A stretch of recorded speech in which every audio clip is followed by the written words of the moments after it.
stronger, harder, faster, healthier, better.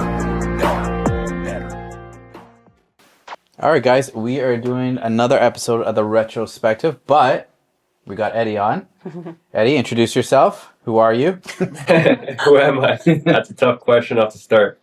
My name is Edgar Carmona. I'm a personal trainer, group fitness class instructor here, and a chiropractor as well. Been with the team for a couple of years now. It's been nothing less than an amazing time, so I'm happy to keep it going. Aww. Start. Yeah, I know. So Stacy today made us some very strong espresso martini. The top was strong, but the bottom was strong. Yeah. So let's take a little sip. Oof. Stacy, free pours. I measured this one. It was still strong. You were there. I measured it. And I was looking at him like, this is going to be a heavy podcast. I mean, it's definitely all alcohol, so other than the coffee. Good. I like it. So. No, it's bomb. We also have, obviously, Aaron behind the camera. Aaron, say hello. Hello. So how you guys been? What are you guys watching right now? I just started watching Stranger Things, the new season that came out. I haven't watched it yet. It's crazy. Stacey pointed out, it's crazy. You know, it's been like 3 years since the last season that came out. I watched the first one and honestly didn't watch any of the other ones. No, but you don't. It's hard for you to watch stuff. Yeah, especially series. I'm not a big guy for series. To be honest. Yeah. That's fair. So I've been watching Stranger Things. You know, the episodes too are like an hour and a half. They're way too long. It's a movie. It's a movie. Yeah. The idea of it, I like. And then sometimes when I start it, like a Friday at 9 or 10, I'm like, That's way too late. It gets draining. oh my gosh. So that. How long is the season though? Like. It's like 8 episodes, okay, no? so that's fine. Well, this one they're doing the first part. It's the final season. The first part came out last Wednesday. 4 episodes, an hour and a half, 45 minutes, an hour and a half, an hour and a half. Then 2 more episodes Christmas Day, both 2 hours. I hate when they do that. I know. Just give everything at one time. Yeah, it's true. So annoying. And then the last episode. No. You're right. Why are you teasing me? It's true. And But you're paying for a streaming service. but So, yeah. just give everything But at they one needed time. to chart, right? So there's something called the Nelson charts, which shows the ratings. Yeah. So when you're binge something, it's not long enough on the Nelson charts, so it doesn't get it doesn't get enough ratings. So if they spread it out, And also, do you think they would get more views if they spread it out? 100%, Also? right? Mm. That's why a lot of shows now that are bingeable, they give you the first 2, and then weekly, and then maybe the last 2, so you can like binge it. I still rather binge 100%, Yeah. 100%. And then have the to. last What's the longest you've ever binged? Like how many hours? binged is I don't know. And this is also other people don't feel guilty about. Honestly, it's probably Squid Games. I watched like 3 I watched like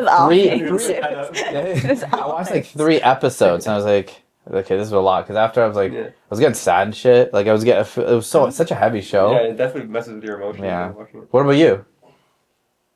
Oh, probably. I started at 10 and got till 4 in the morning. Get out of here. What show? 10 in the morning or This is 10 p.m. or 10 a.m.? 10 p.m. to 4 a.m. Okay, that's not bad. That's, I mean, 6 hours. Yeah, so I That's the whole night. This is like 2020. okay. You don't remember what So I don't show? remember what show. What about you? I think I don't think I've binged a show that long, but I've definitely watched like 2-3 movies in a row. I In think a row? Yeah, during COVID too. Like in a day, Oh. I'd watch a movie, maybe wait 20-30 minutes, watch another movie, wait 20-30 minutes, watch another movie. Mm. Maybe a couple of times I did that. I wouldn't say I'm a big binger. COVID doesn't count, though. YouTube. Because though. what else were I do people binge a lot of doing? YouTube, Same. especially when I was younger. Like I would go probably more than now that I think about it. Probably from like 8 till 4 in the morning. Yeah. A couple of times for sure. Yeah. I think I was trying not to embarrass myself. Stacy? I don't know. I feel like on my little reality shows, like I just watched Selling Sunset, OC, and the other Selling Sunset. Wow. Those are shows you guys do Nope. not watch, so we...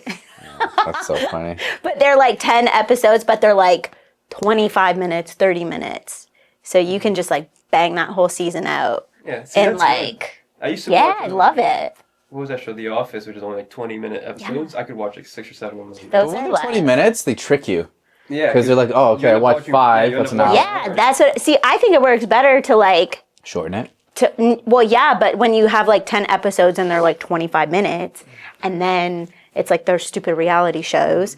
But then Yeah. but then they're always like number one on Netflix. Well, Because like you can watch the whole thing, so many people start to watch it. I guess so. Do you play video games? I haven't in a while. I used to play a lot. I The mean, past year or two, I've barely turned on my that's consoles. good. What about you, Aaron? No, this kid, Mortal Kombat. I was one of those Mortal Kombat. Yeah, I love Mortal Kombat. So one time, this is a fun story. So I know exactly I where always this joke is around. I'm like, I don't play games, right? So one time, I think it was after COVID or something like that, like early when like things were going back to normal. I bought a PS4, and I bought the new Mortal Kombat game. No, I bought the new UFC game. I bought the new UFC game, and I went to the store. And I got, there's like those energy drinks for gamers. Yeah. Like G Fuel. Yeah, G Fuel. I was like, you never tried it, so I'm gonna try it. So anyway, so it was like, I ate dinner, and then I put on the UFC game. I started the career mode, and I was like, okay, I'm gonna play at 7, and then I'm gonna go for a run at like 9 or 8 to like, and I'm gonna go to bed or whatever, right? Or relax. That was like my rule because I didn't want to like get sucked into the game. Bro, I played until like 4 a.m. Because like they tricked me. Because like they tricked me because I get in, I got the belt, and I was like, well, I gotta be a 2-division champ, and then somebody beat me, and so like I had to get back, run that back, and then all of a sudden it was like 4 a.m. and I gave our brother the PS4 the next day. I was like, no, I can't live this life. Like I understood like how it like was to like get lost into games. You were not the same the next day. No, I was ashamed. I was ashamed to like be like, I was like this, and I was like every time I'm like, okay, what's one more hour, and like the time just. But was that the first time you've ever done that, or how about when you were younger? Like, did you ever play? When I was younger, I would play like, I don't know, like I've Legend stayed of up all Zelda night for like playing an hour. You're forgetting. I've stayed up all night playing video games. Yeah, like me too. Oh, I've really? done that when I was Injustice. younger, too. Oh, Injustice was came out, sick. You and I like spent all night. I used I to. forgot about that. Actually, I forgot about that. When the Call of Duties would come out in like elementary school and stuff, I would go to the midnight release, play all night, and skip school the next day to play. Attaboy, Eddie. So. The But teacher no- in And he me still does not became a approve. doctor. Do your homework. Play your video game. Play your video games. That's hilarious. The next thing I wanted to talk about is it's kind of happened last week, but do you actually think that they will ever release like these Epstein files? Because remember they said there was none, Yeah. and then they said we're looking into it, and then they said there's no files, Yeah. and then apparently there was like Donald Trump went down on somebody, Yeah. and he said release it, so all of a sudden there was files. But Stacey and I have talked about it, like the most powerful people are on those pieces of paper. There's no way that that's not going to be redacted. I don't know. I mean, Because it's supposed to come out, I think, what, in a week, Aaron? Or 2? Well, I haven't been paying attention. Usually I do actually on that stuff.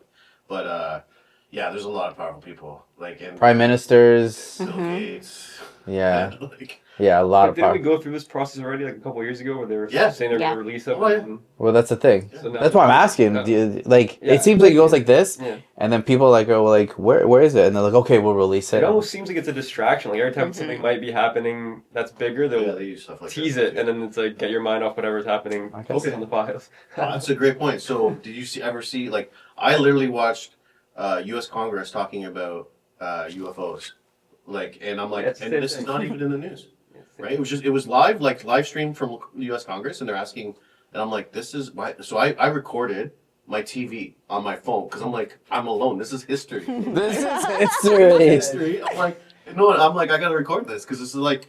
I this is love big. that you recorded it. Yeah, that's Like, a so real. much. That's a real tinfoil hat. Like, Yeah. Well, I love they're it. Literally, like, yeah, they're talking about in Congress, and they're interviewing military guys, and Yeah. a lot of time, like, they're like, sorry, I can't say that. That's redacted, right, or something. But how the interviewer got around it, I remember, was like, okay, so we have spent something like it was like 10 million on compensation for military who have been harmed while investigating. What do they call them now? UAEs or something? Yeah, there's a different name for it. Yeah. I don't know. And I he's know like, that. correct, right? Like basically UFOs. And the guy's like, yep, we have spent like whatever million it was on for military people compensation who have been harmed while investigating UFOs.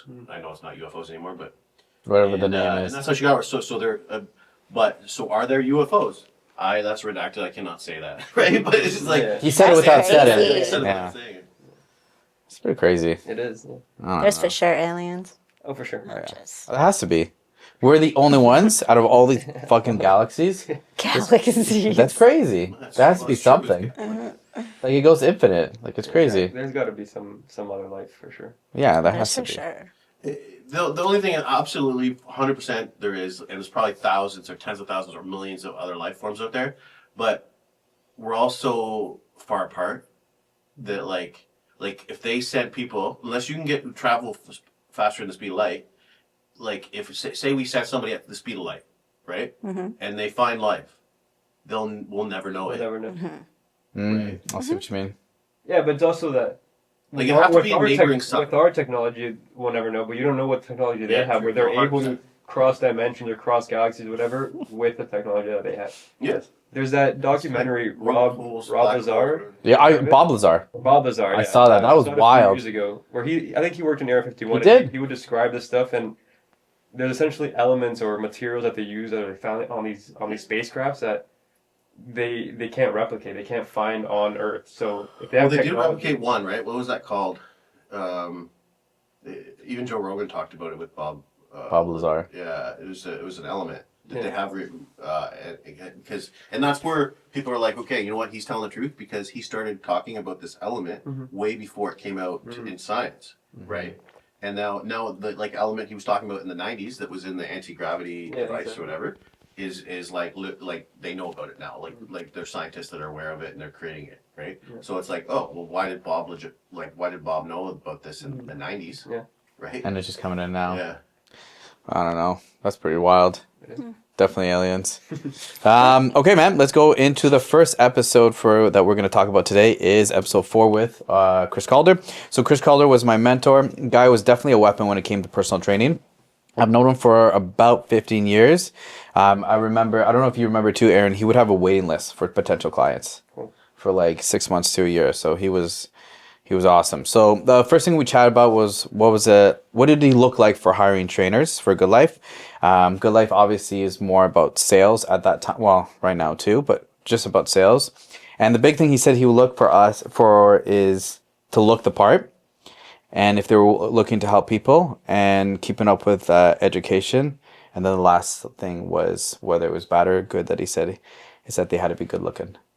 So what do you guys think about like that and like how his hiring process is? Do you think that's still to this day how it works? Yeah. Yes. I think so, yeah. I like the continuing education part. I didn't know he did that.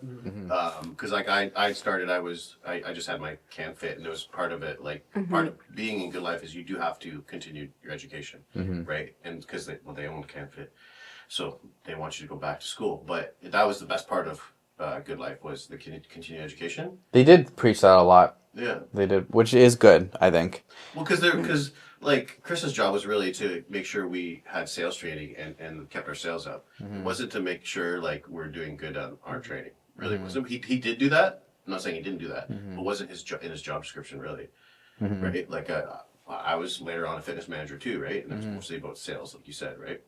Yeah. So I think how they did that was through continuing education. So it was more like, you know, you have to keep upgrading to stay relevant. And then the second thing was, in his opinion, because of social media, there's a less recommendation for education nowadays because you only have to look the part. So his example was you see a guy with a six pack and automatically like a guy or girl will be like, he knows what he's doing. But in reality, maybe he only knows what he's doing for him. That works for him, right?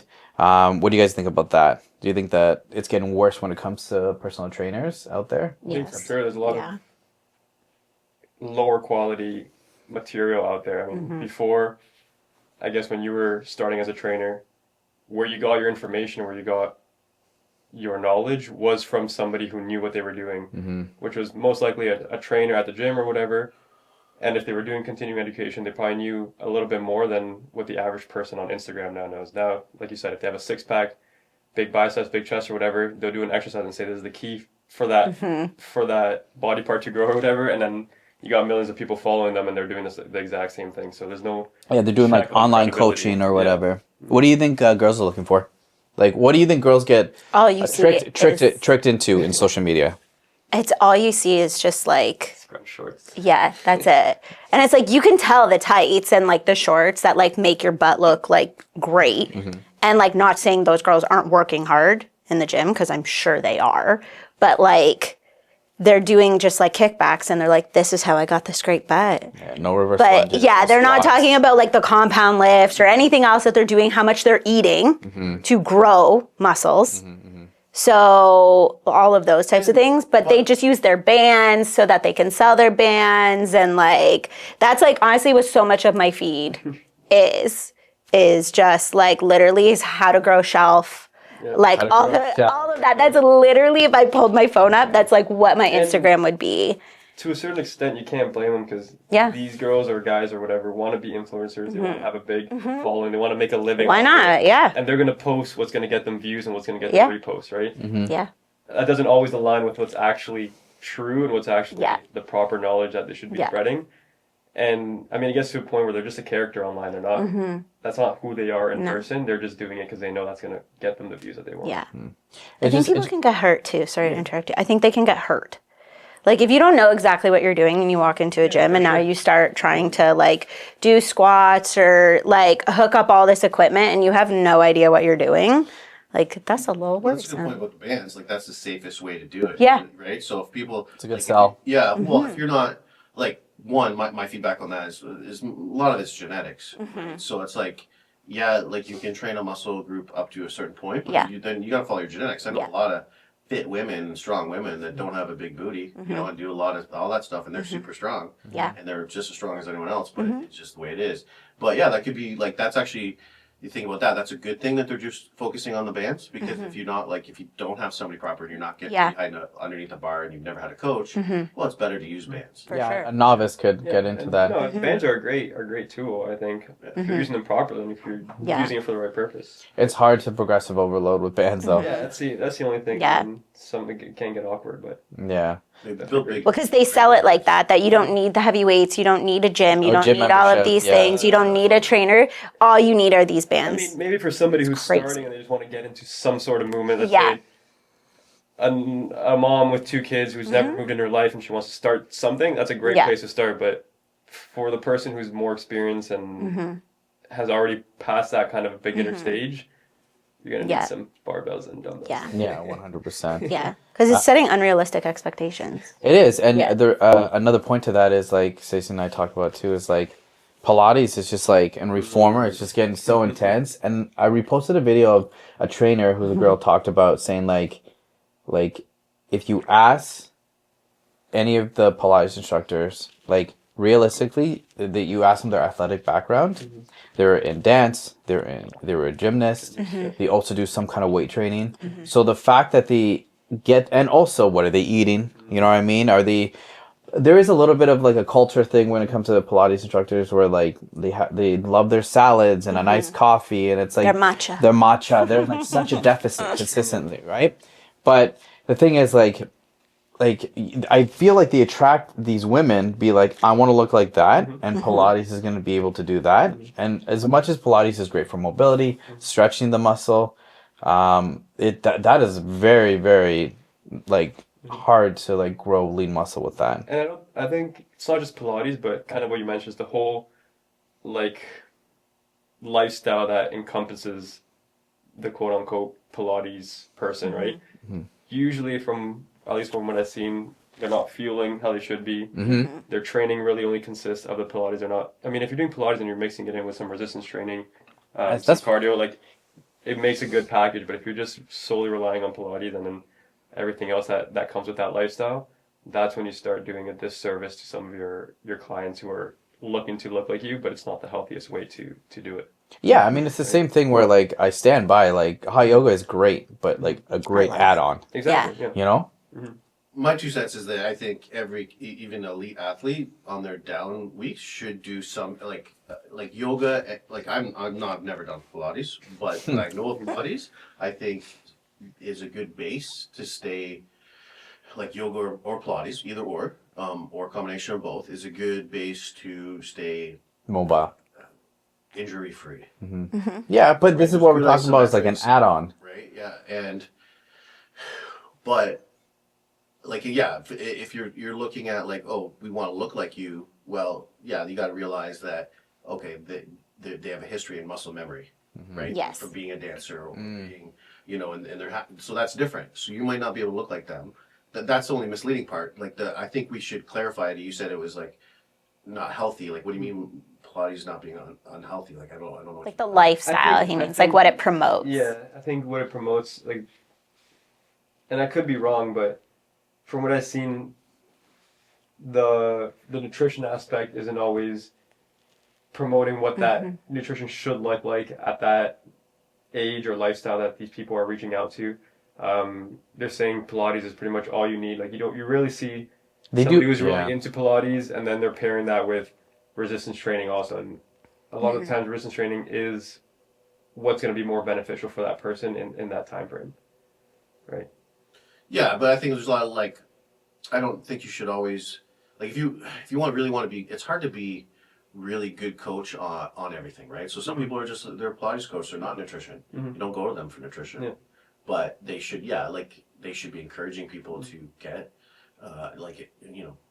get coached or a guidance on their nutrition for sure. All right, guys, we'll get back to the podcast, but I just want to give a little bit of a shout out to our sponsors, Northern Hydration. So it's a Canadian company. They sell electrolytes. They have lemon, they have lime, they have orange. My favorite is the orange. It's one of the best flavors in my opinion. But use our discount code GetAlpha10. Other than that, let's get back to the episode.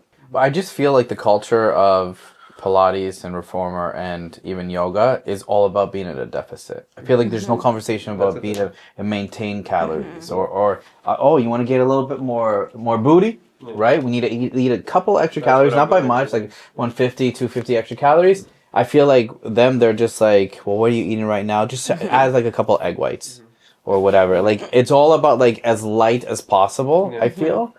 Because obviously, if you're a gymnast or if you're a dancer, like you need to be a certain weight, right? And so, like I feel like they're pushed to be in a deficit, and I don't think that's healthy, personally. No, because they do like what I eat in a day, and like everybody does that. Like all fitness people like do that, but it's so misleading because people have no idea. Like you don't need to be eating like a smoothie. Yeah, always. And like a smoothie and like the salad, bowls. I don't know. People are shocked how much I eat in a day. Exactly. But I'll crush food. I guess that's what we mean by that. It's like they're not teaching you to like eat. Eat like whole foods, like and eat I feel properly. like honestly, and I stand by this. If you're going to be a trainer, you need to be able to at least educate a person to eat healthier. You know. I even though I'm not a registered dietitian, I have precision nutrition. I learn about nutrition, and I'm confident in teaching somebody to eat healthier. Yeah. If I can just, it makes no sense if I can just give you muscle or make you lose body fat and teach you nothing about lean meat or calories or macros or micros and stuff like that. I think it's my responsibility to do that if I decide to have this job. Yeah, I get it. That makes total sense. The difference is like I guess I'm not seeing that's not my feed on Instagram. What's your feed? I hate watching. What's your feed? I don't care what you eat in a day, right? So I'm like dislike, right? So dislike. I don't see that stuff on my feed. I don't realize people are doing that. Like I don't see a yoga instructor giving coaching on nutrition what she eats in a day. I don't see that. Yeah, they might not be coaching that explicitly, like eat this, and this, but they're saying this is what I eat to look like this or whatever, and that's not what everybody should be eating to look like that, right? Exactly. So I know, I get it.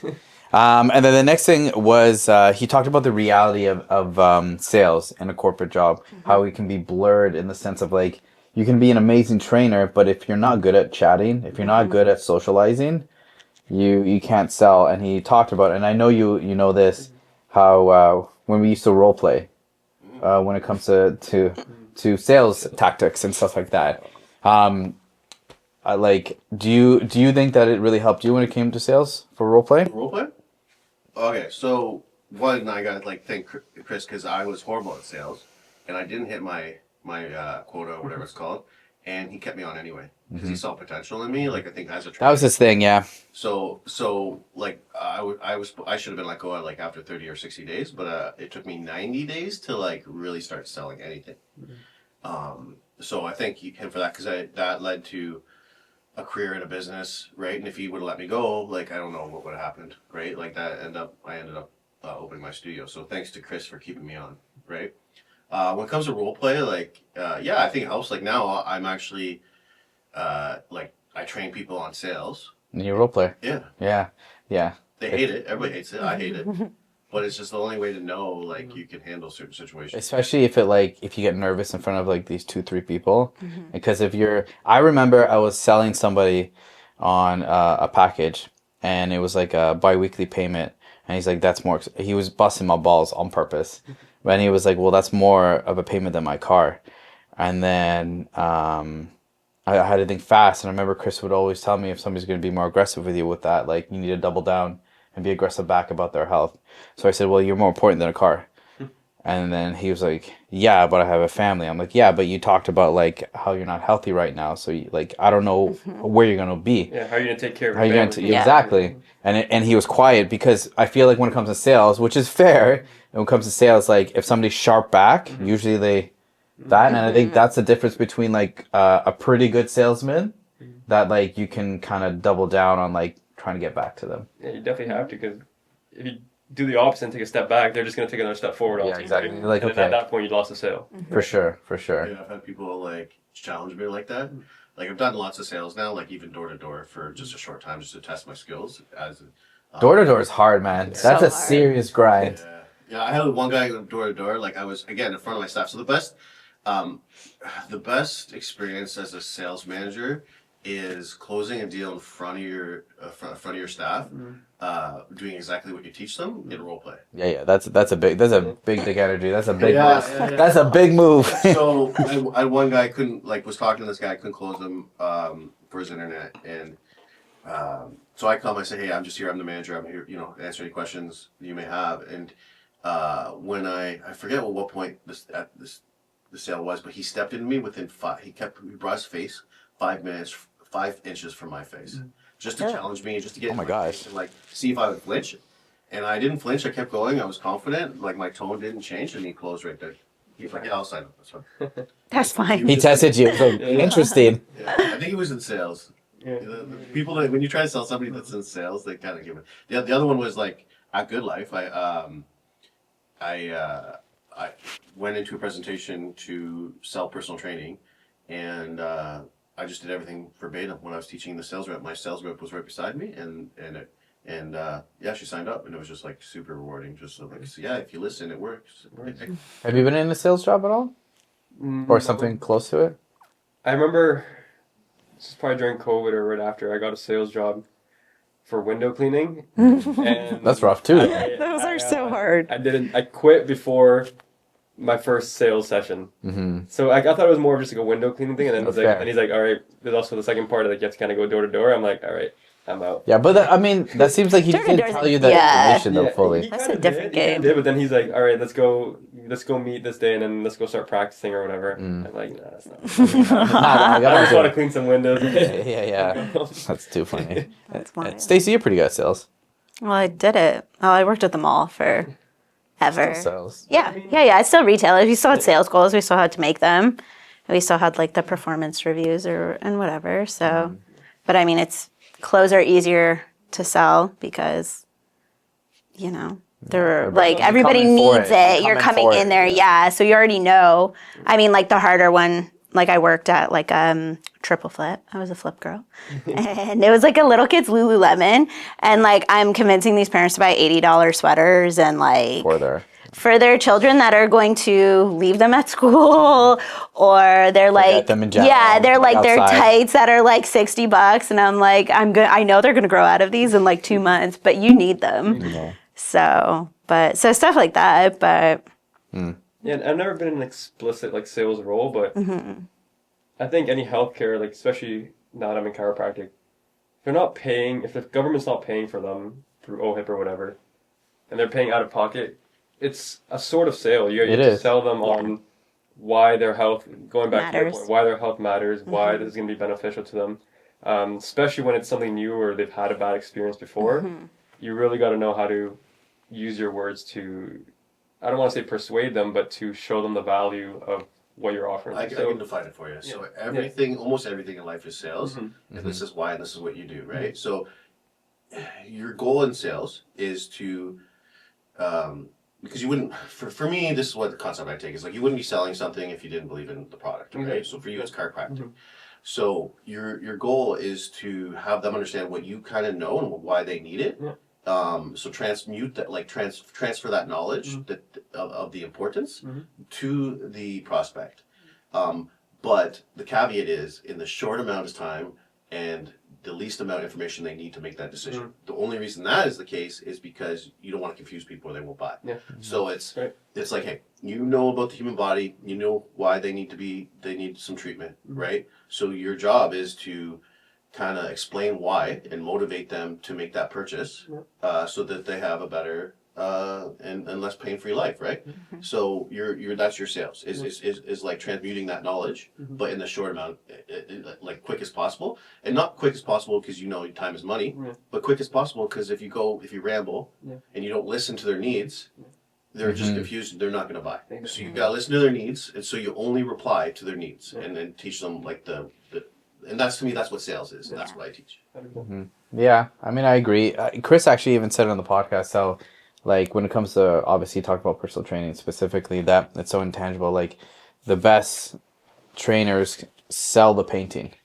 They sell what the person, okay, Eddie, we're going to come in, we're going to increase your quads, we're going to increase your shoulders, this is what you're going to look like, and we're painting the picture.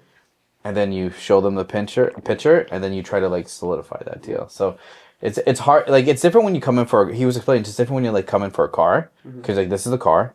You hear the sound, doesn't it sound beautiful, right? And then you can imagine your girl in there, whatever. But with personal training, I feel like it's like I'm selling you a potential better future. You cannot see it, you can't envision it, but you need to trust me, right? And that's a hard sell.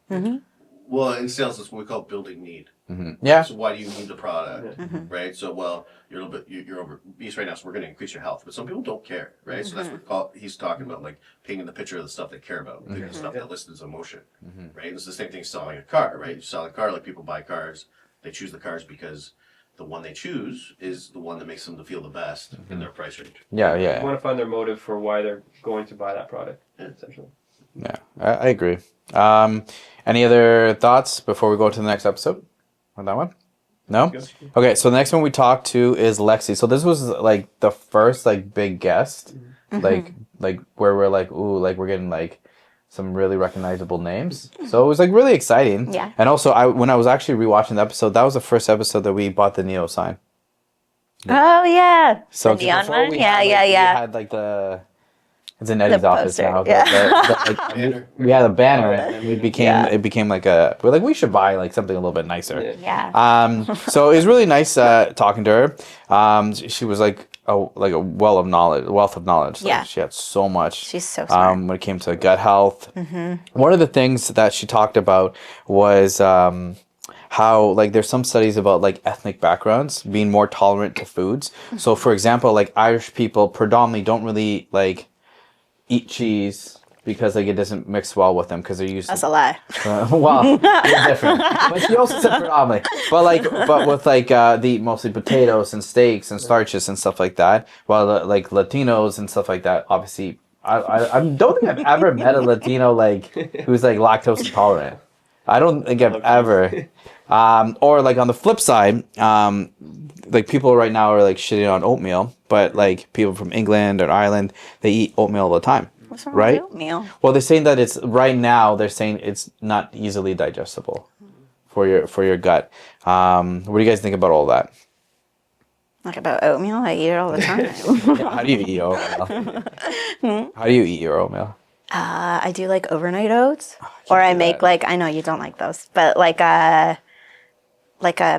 can make them in like cups too, where like I bake it, but I don't like just make it It's like funny because fresh. girls make things so cute, and guys are like, bowl, Put it together. put it together. I wouldn't even put it in a bowl. Get the Greek yogurt container, just throw my oatmeal or whatever into that, Yeah. and then eat it out of the container. That's like how Sounds I like him. raised. That's what I'm trying Yeah. to stop. Like for my dad, if there wasn't like somebody cooking for him, it was like cheese and crackers. Jeez. And steak sometimes, but like cheese and crackers. So like I'm trying to work on that because that's like kind of me too. Like I'll just like I like making it look nice though. I mean, we have to film so much for for our Instagram page for like the gym. Yeah, but that's all you. So that's different. So like I know, but I make something so cute and I'll like take a picture and send it to him and he's like, nice. And I'm like, If I had the time, I would definitely do it. But most of the time, like rushing to get out of the house or whatever, and whatever I see first, that's what's getting put into the bowl. So I cook all our meals on Sunday and then they're like ready for the week. How much time do you think that takes you? Couple hours. God bless your soul. You're welcome. But it saves you probably. Yeah, because during the week, It's you're true. training at night, you're training first thing in the morning, during the day.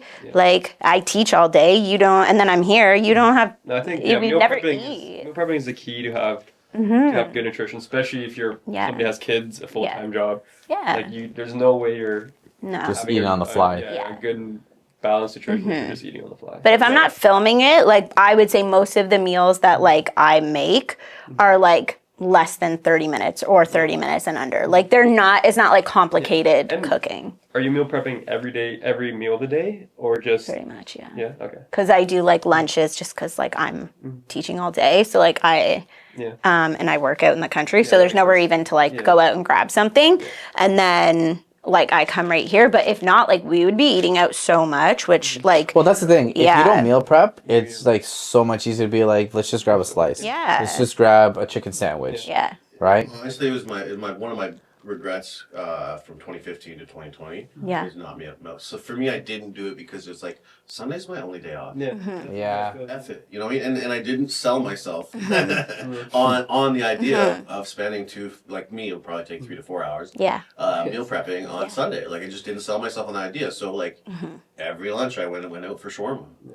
Right. That's the thing. Like honestly, during the week, like during like recess or my lunch, like I look at the flyers, I see what's on sale. I'll ask him, what do you want? He'll say, whatever you want to make every week. But then it's like, I look to see, I like plan it out. Then I know exactly what I need to get. And then I try and use whatever meat I have in my freezer. And then like, yeah, like, and then I just make like mostly like pastas, rice. But like I feel like we eat like a variety.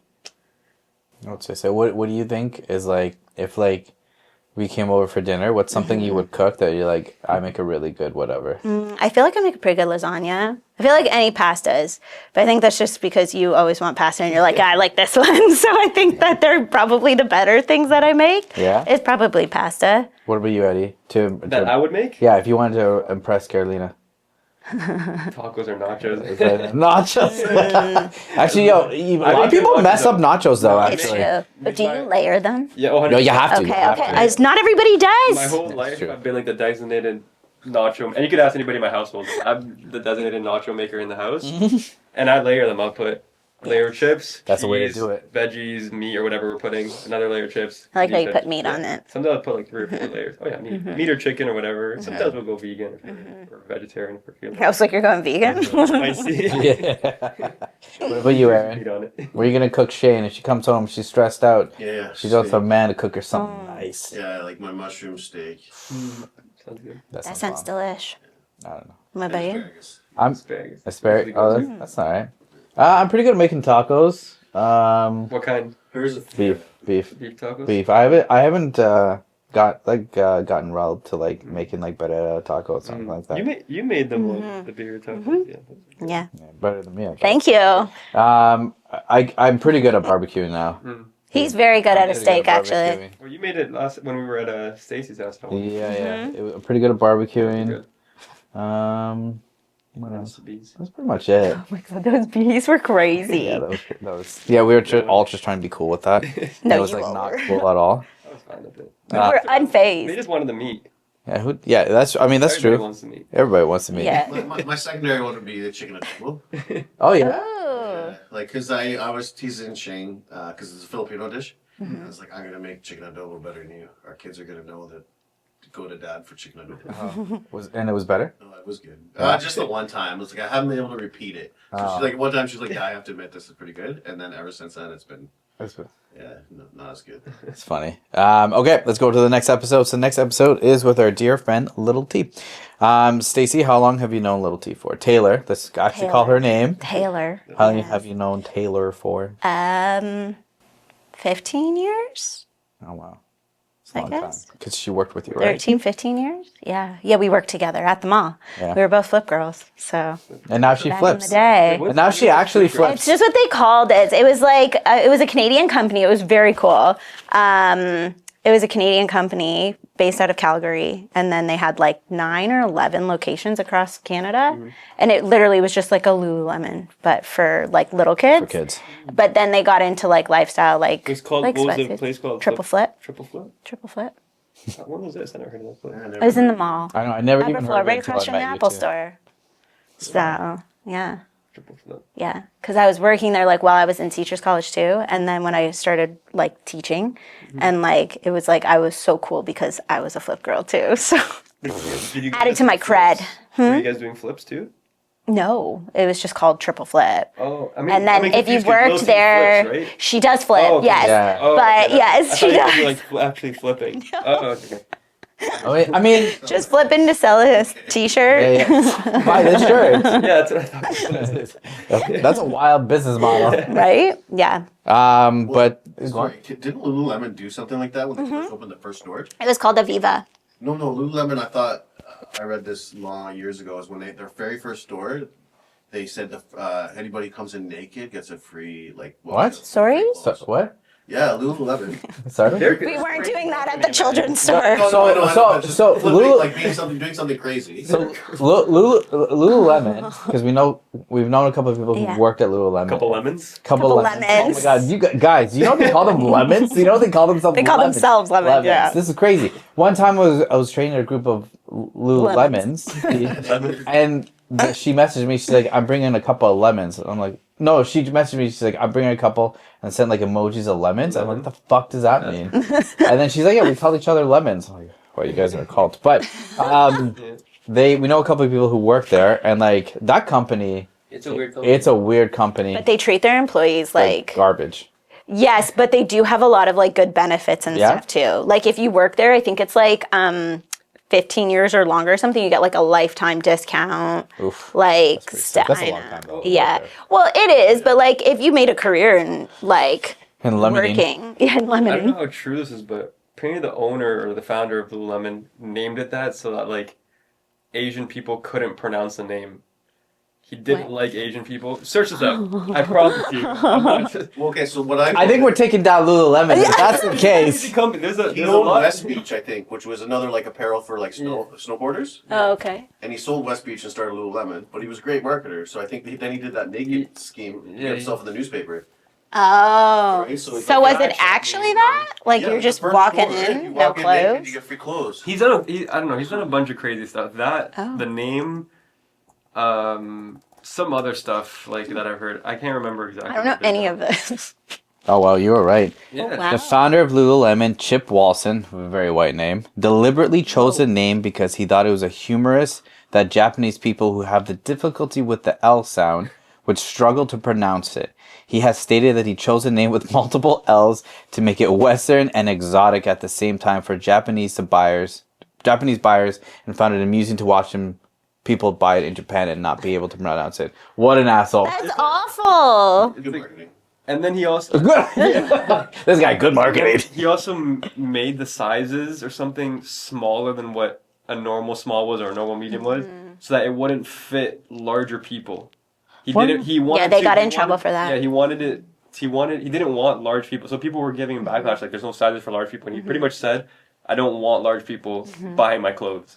You can fact check me too. I know that's. I wouldn't doubt that with Yeah. this guy I here. thought that was another company that did that. Well, Tommy Maybe, Hilfiger. yeah. Tommy Hilfiger said he makes clothes so expensive so that like ethnic people can buy it.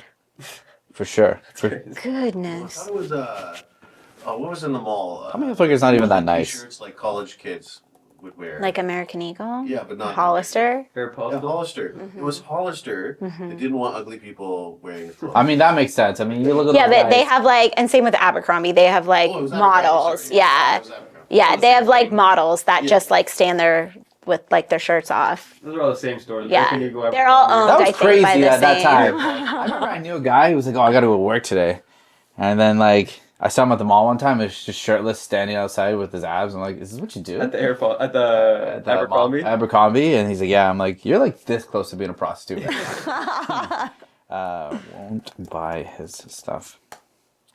Let's see. I think that's why that came out. So that's why Abercrombie is like, I don't think it exists anymore, does it? Yeah. I wear it all the time. So They yeah, were canceled. So.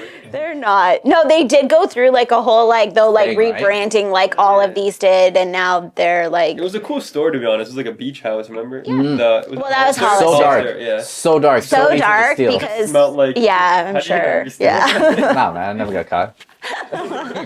Yeah, I never stole if I never got caught. You know what I mean? it's true. It always smelled like cologne when you walked in there. It was a little It smells intense. right now, Yeah. I come out, I'm like, did I Smell. just like go on a bender for like Yeah. 7 days? 'Cause Yeah, it's, it like, was very dark in there. Yeah, But crazy. all those stores still exist, so we just don't have them in our mall. But I don't know. That's crazy, man. But- Yeah. Say, Tommy Hilfiger said he did not want poor people or minorities wearing his clothes. that's awful. well, that was probably how old was that company? It's probably Tommy Hilfiger? Oh my yeah, gosh. probably back when like So old, probably. Yeah. I went through a When phase there's where I was segregation. watching, yacht tours. What? On YouTube. What phase is this? That's like a random It's thing. 2020. at the COVID. Yeah, I'm gonna say at the COVID. Right on YouTube. And yeah, his yacht's crazy. Like 600 million or something for The company Tommy Hilfiger is 40 years old as of today. Yeah. Yeah, so I guess And this man, you're looking at this man, and he's like, I guess probably racism was still probably more prominent back then. for sure. So I mean, that's kind of crazy. That's wild. That's yeah. Anyway, so back to Little T. So we talked about this too, but it's just because I've known her for a bit too, not as long as Stacy. But it is crazy how like to see her rise to like she works very very hard. She's single-handedly like one of the like hardest working people I've ever met. So Yeah, I got she's she No, is she's got teeth. She's a gangster. like she's so determined and Yeah. So to see her like I'd make a joke, but flipping around in like parks and creating viral videos to like. I know I drop this every time, but like Michael B. Jordan, like liking her Yeah. videos and commenting, dude, that's Yeah, crazy. that's crazy. Yeah. And following her, Yeah. like good for her. But so when we talked to her, she just smashed her first show when she did. and this one? this Oh, one, this sorry. one, this Yes, one. sorry. But she talked about how hard it is not to have body dysmorphia after doing one of these shows. Yeah.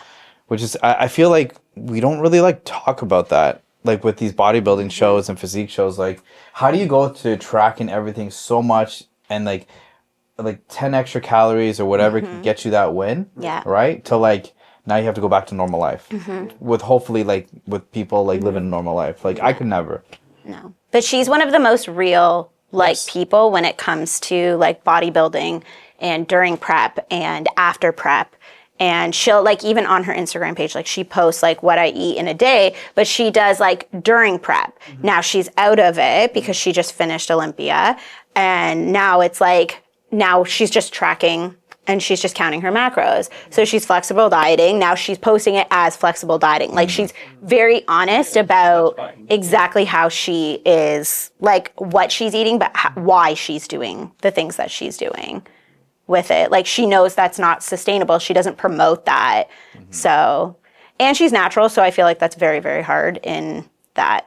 That was hard. Field not to- in general. Yeah, she definitely is natural. Yeah. But I think the body dysmorphia, it's not just after the show or after the prep, but even during the prep, like there's Fair. gotta be, I mean, I've never done it, but when you're counting your calories that specifically in your macros and everything, there's still something in your mind saying, I still don't look how I should, or I'm still not ready to walk that stage. And Yeah. even if everybody around you's saying, no, like you look perfect, you're like, you're going to kill her or whatever. Yeah.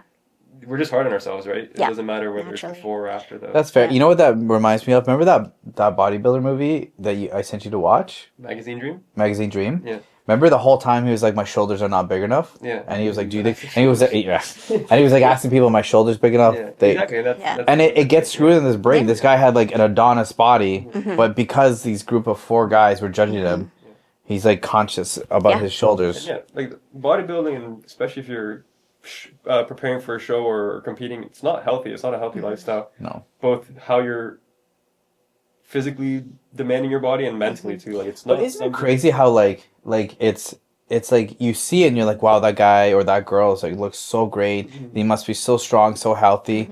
They're most likely on pharmaceuticals. They're dying on. They say, what's the saying? The more you're dying on stage, the better you look. Yeah, for sure. They're dehydrated. They have to take like salt pills so that they don't cramp up while they're like flexing. It's like, as you just said, it's the exact opposite of healthiness. Yeah, it's not. Her division's a little bit better because it's more about what her body can do because she has the routine Yeah, that's fair. that she adds into it. It's not just about how she looks, it's like what her body can do. Flip. So, flipping everywhere. She can flip. She's wild. She's wild. In a single bound over a tall building. Girl's crazy. Yeah. And then she talked also about like the balance of social media. And I like because she hard. put I Post can't every day, right? multiple times a Yeah. day. Every day? Yeah. Like Yeah, I've seen some of those. she has at least She's over 2 million followers, I think. yeah. There's a reason for that. Yeah. But she's worked like Yeah. so hard for it.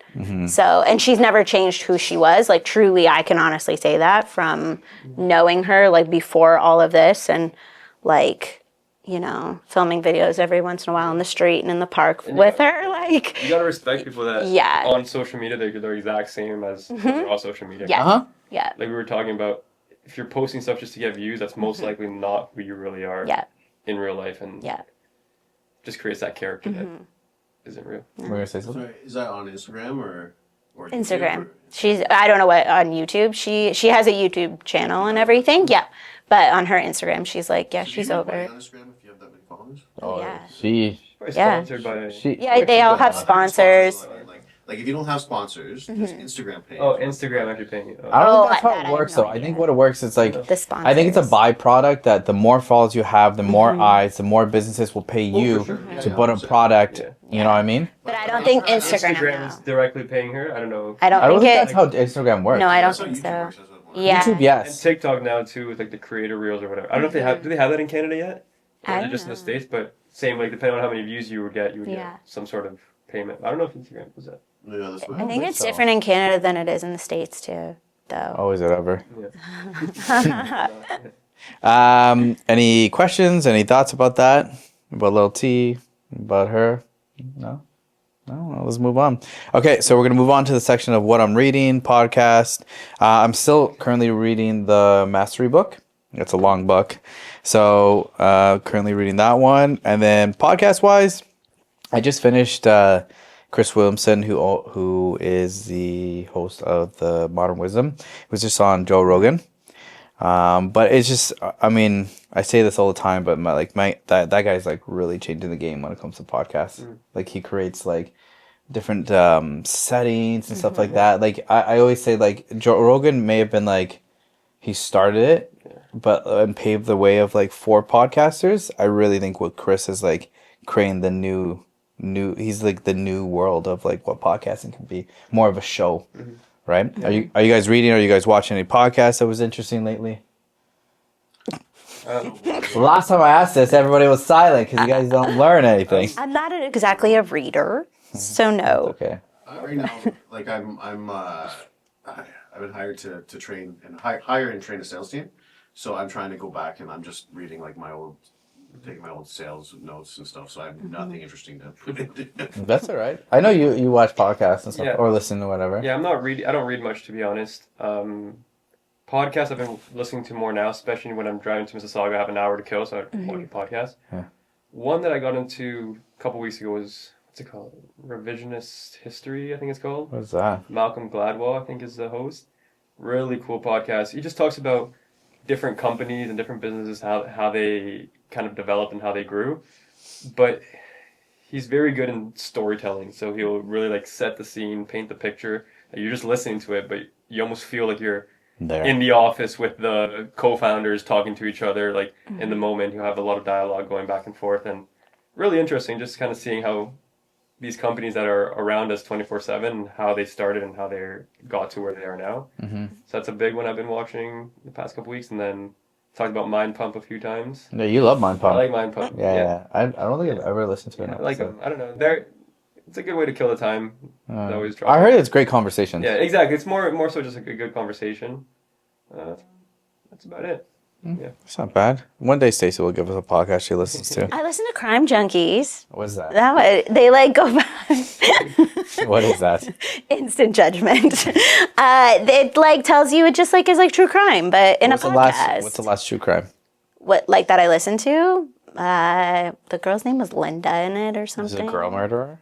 No, she was murdered. Oh, damn. And they haven't found like the person who did it. Oh. But they like actually use the platform to have they've like helped people. Like they've helped find Oh, murders. that's pretty cool. Yeah, and then they've helped like people who are like wrongly convicted and stuff like that. Like they actually have like it's like a huge following and everything like that. But so that one. That's pretty cool. I know. Okay. So you would probably like the revisionist history because I think a couple of their episodes are also it's not just businesses, but they do episodes on like big news events that happened or crime events that happened too. Then they'll relay the story in a really Send it to me, Eddie. Shane and I listened to one of those once, like on The Crime Junkie? Yeah. I don't know if it's Crime Junkie or what. Crime Junkie's the best one. But it was she did a report on this murder case, and there was somebody already in jail.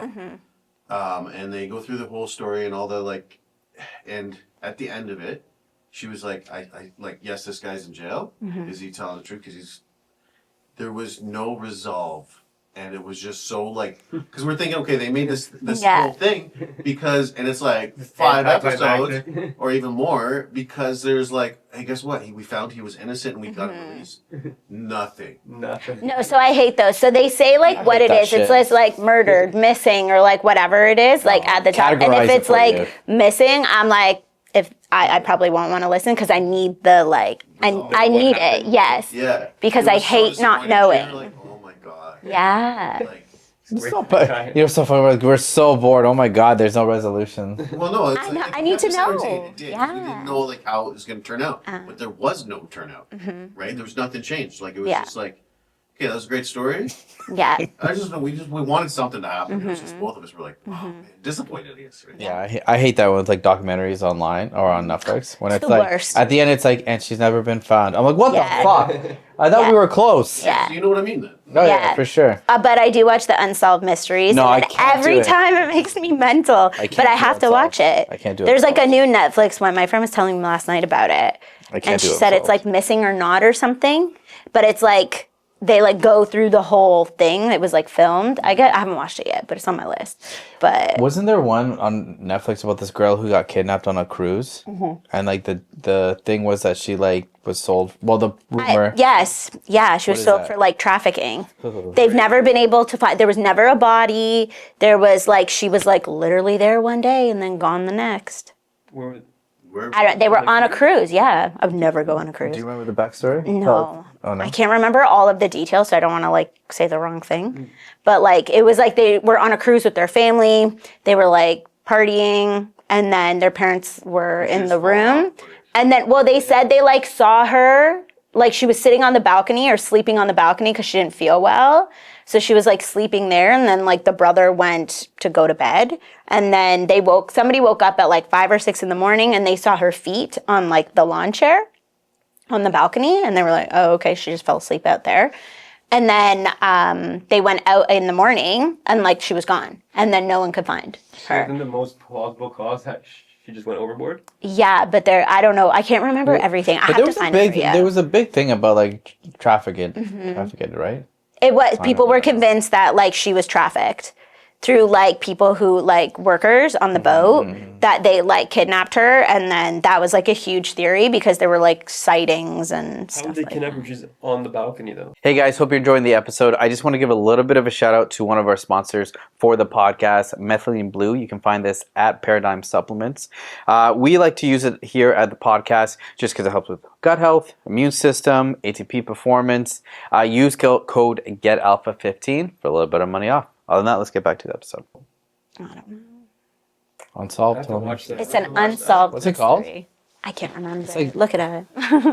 It was on Netflix, so you'll for sure be able to find it somewhere. But it was, I don't know. Can I ask a question? Yeah. Whatever happened to in between sets? I feel like this is it. We're changing to in between sets now. Well, I just wanted Yeah. you guys seem to like this, but I don't know how often like you're gonna do this every 3 or 4 episodes or. We can do this as much as possible. It was Norman's idea because I didn't love being on camera. So he was like, let's try doing, he wanted to call it in between sets because of like the gym with Norman and Stacy and then have like people come on and everything like that. And then we were going to do it in the summer while I was off work. And then we just never really did it. But this is kind of, I feel like it. So Wow, what a meta moment for people listening right now. yeah. See the backstory of how our brains work. Okay, so the documentary is called Amy Bradley Yes! is Missing. That's So, what it is. the disappearance of Amy Bradley from a cruise ship in 1998. Oh, this is a lot. Recent. 23 years old. There was a whole like FBI investigation. Yeah, and just people don't know where she is. Yeah. It's crazy. But there were like so many things because then people were saying she got pregnant by like one of the traffickers. Oh, And then that's yeah. like, they were like, if you knew her, you would know she would never leave her child. So that's why she's still there. People like saw her in like cafes it- or something, but I can't remember where it was. And no, I remember that like because the parents or the family has a website. Yes. So it's like, have you seen her? Have you seen her? Yeah. And every birthday, Yes. because you can see the analytics of Yeah. like how Like the Like, how IP many- address, right? how many people have checked the website. And every birthday since she got disappeared goes through a high amount and then goes back to low, which is really creepy. Yeah. What would that mean?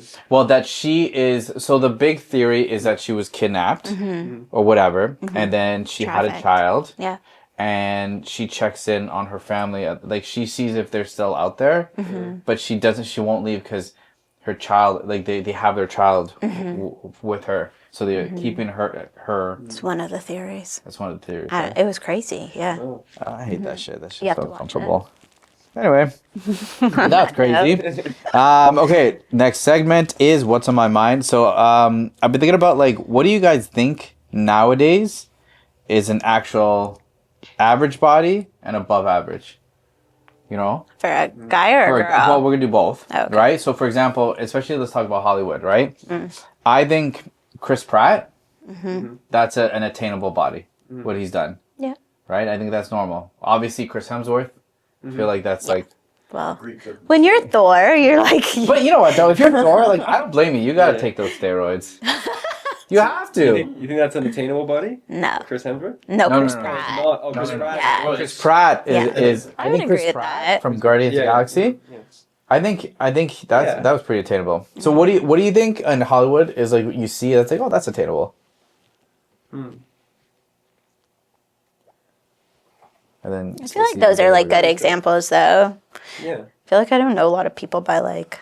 You think Jessica Biel right now how jacked she is? You think, She looks jacked in that show that you. Jessica Biel. Who's Jessica I don't know the Biel? names of people. I just know them like by gosh. their character Ju- they play. Justin Timberlake's I wife. haven't seen Yes. it forever.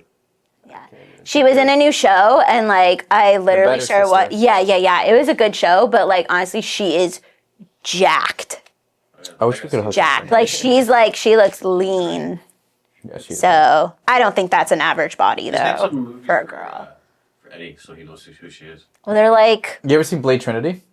oh, you're going a different direction. my I'm God. like that, like Wasn't she in? She was in Seventh Heaven. yeah, Seventh. Seventh Heaven. That's She was way in, before like, his time. yeah, those are He's like a young those, man. No, but those like 2000s like rom coms. She was in like a bunch of Okay, that's not those.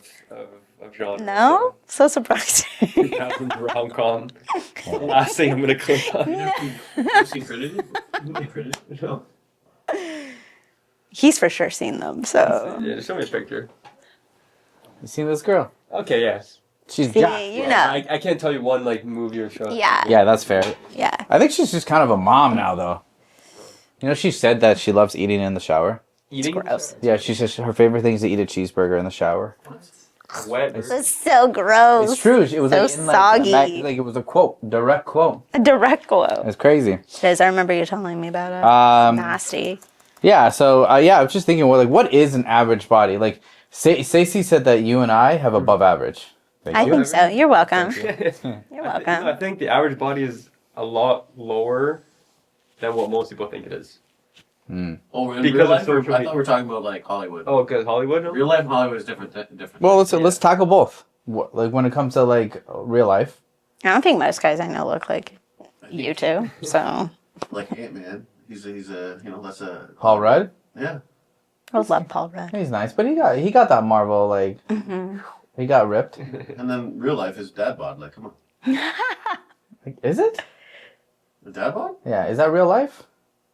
I feel like it's become that because there's been such like Well, a it's got push. Different definitions of dad bod.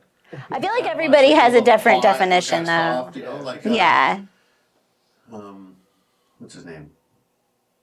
DiCaprio. Leonardo That's a dad bod. DiCaprio.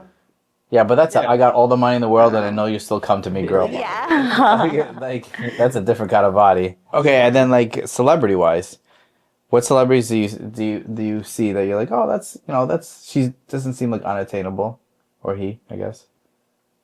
What do you think about Tom Holland? Oh yeah, but he's a gymnast. You know that? Yeah, he's attainable. I think that's attainable too. He's Spider-Man? Spider. Okay. Spider-Man, Gotcha. yeah. That, but he's a gymnast. See, if you have athletic background, I'm like, Yeah. that's Yeah. different, right? Tom Holland is a legit gymnast, Yeah. so I think that's pretty fair. Who else? I think. He seems like a good person. Like, Yeah, I'll try to get him on the pod. He does seem like a good person, though. Actually, yeah. I don't know. Just trying to get him on the. I don't know, because everybody's perception is so different. Exactly. Like, And that's why I think Instagram, or not Instagram, social media has skewed that perception yes. a lot, Yeah. right? So people are seeing these celebrities part of it, they're like, oh, he's natural, or he's that's something attainable, and it's really not because of what social media is painted. Yeah. You think Michael B. Jordan is natty?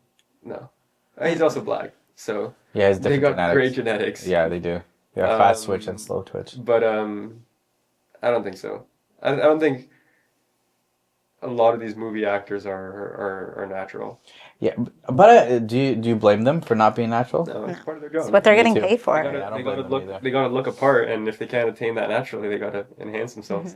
Right? Otherwise, you're going to lose it. yeah, it's- the part. I agree, and I do think that they're different than like the average say person, because like I'm sure like Warner Brothers is like, listen, we'll do it through a doctor. Exactly. Doctor will look at your blood pressure. Exactly. They'll look at your And heart. I doubt they're blasting like some of these bodybuilders are. So, is it healthy? I don't think so. But do they do it in the healthiest way? Probably. They're probably doing very low. Again, I don't know what they're doing, but I assume Just that they're enough probably, low, I yeah. assume they're probably taking just enough to look how they want to look. It's not like a bodybuilder where they need to beat somebody.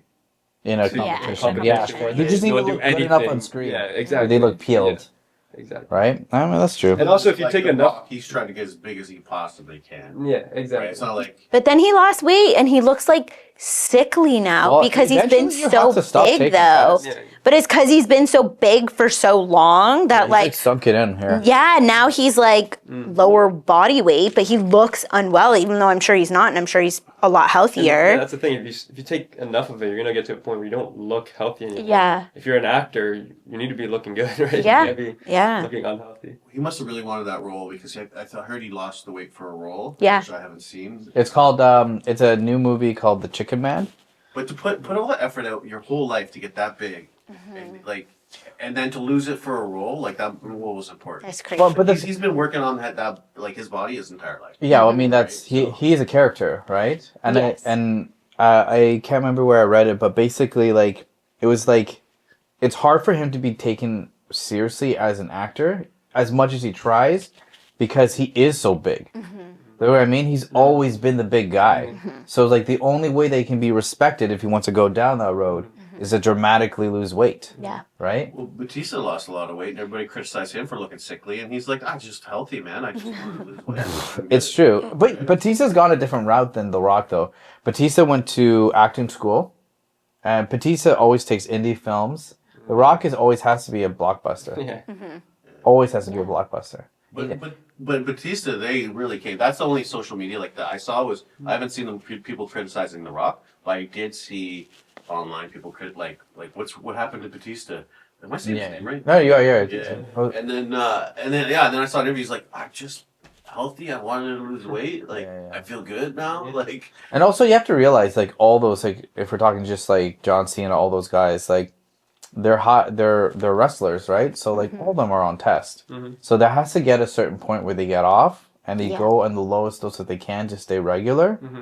And like that, like I can't imagine that life. Like when you start taking test, you make that decision. You can't stop go. making your own, right? Yeah, And not just test, but any sort of anabolic for sure. will get you to the point where you got to be on testosterone for the rest of your life. Yeah. I mean that's true. This trend. Yeah.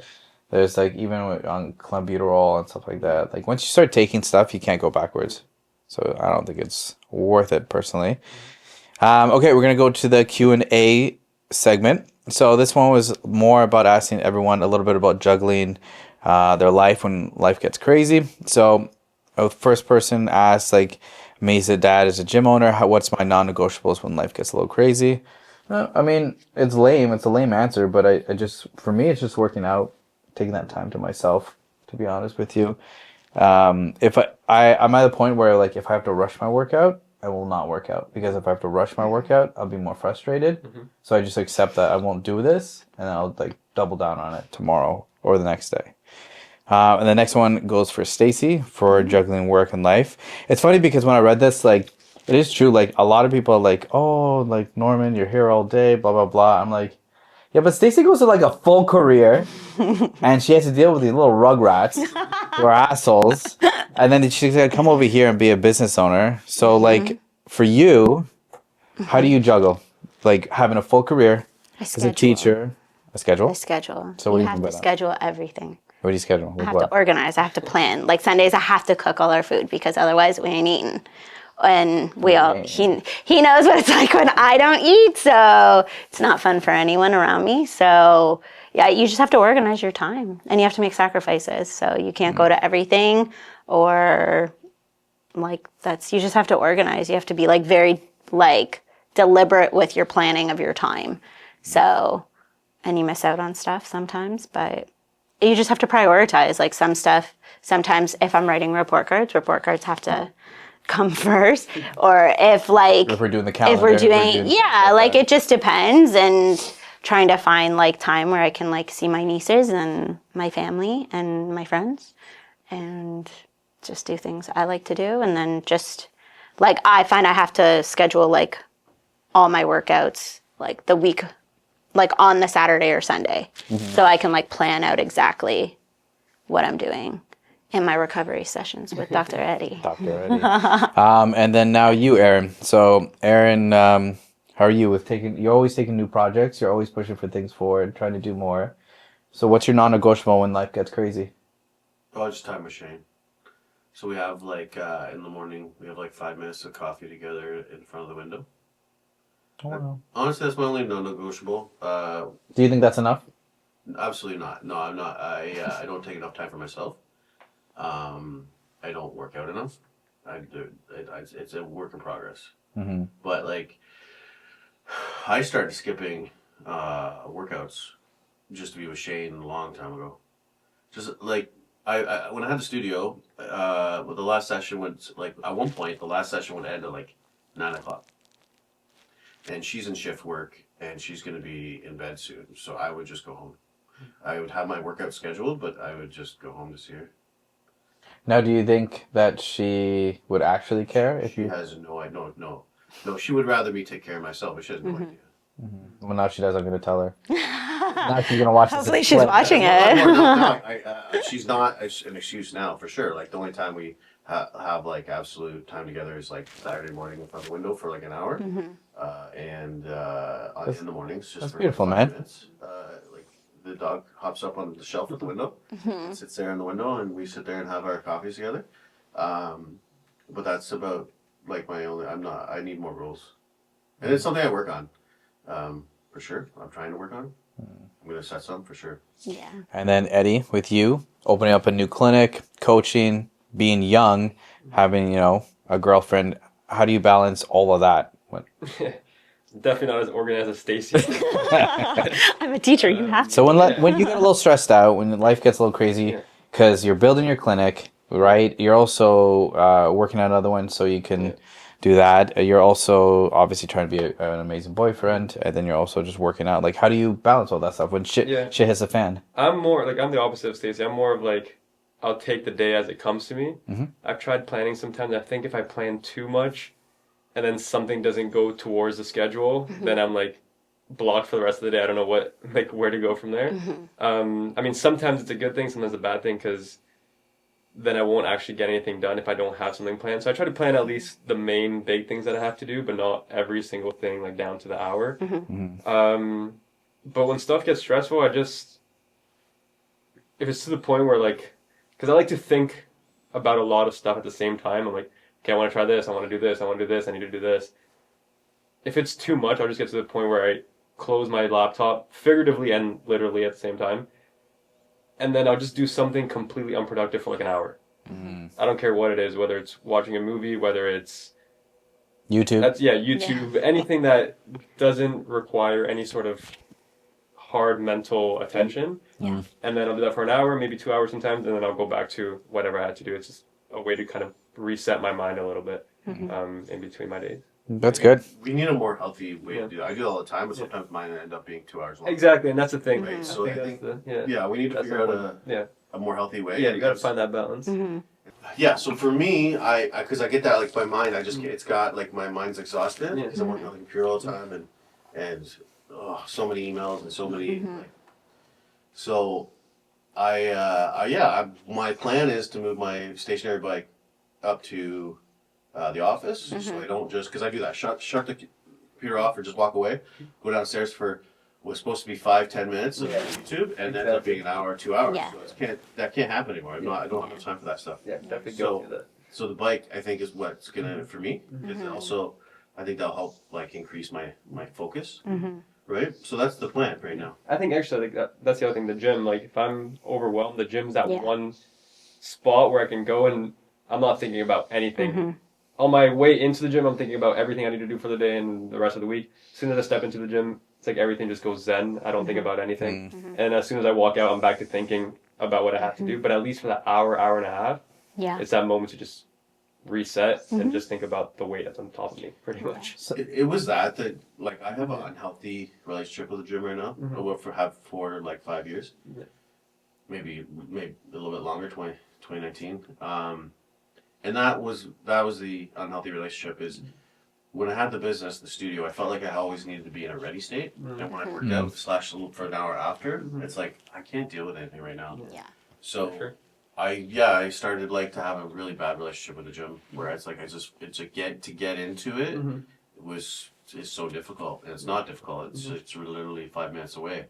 But to do it is like a massive challenge for me, and that's why, because after the gym, if I work out hard, like do anything metabolic, my mind's not clear. Like I just don't feel like I want to deal with anyone else for about an hour.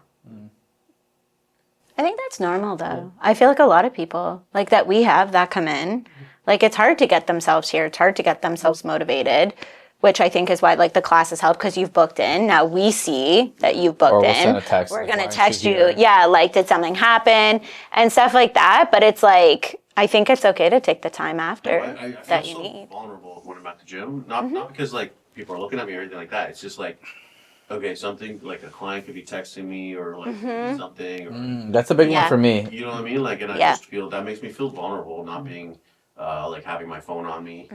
I feel vulnerable. Is that weird? No, because I think as a business owner, you feel like you have to be accessible like 24/7. There's been many times where like if we're running ads, if like a lead comes in, I'll call them right away because I don't want to like that going away. If somebody texts me, can we reschedule this? It's very hard for me to be like, I'll deal with this in 30 minutes. I can't. I've been playing around in my head and I haven't done it. Is like when I work out, I go on I download Spotify and go in airplane mode. But right now I just don't have the balls to do that because I have a fear of like not being able to respond to you right away or deal with this right away. It's not even like like if something bad happened. It's just like I want to be able to deal with the problems right away. Like for sure. And it's so for me, the reality is it's so untrue. Right, even when I had the studio, and everything can wait a half an hour. It's true. It's true. Right? And it's just such a false narrative that's built up in my brain. And I think it's happened like it's kind of like for a couple of reasons. Is I remember like working out with my like when somebody else is coaching and working out in the group, and then like a client asking me a question after about nutrition or about something, Yeah. and just giving them the wrong answer, and it killed me so much that I think this is what this fear came from. Right. Because I was like, after they walked away or they went away, I was like, that was not the way to respond. I was just not in the headspace to be a coach. And it hurt me so much that I became fearful of working out. It's so tough when you're in business of health and wellness, and that is your safe haven when it comes to you in general.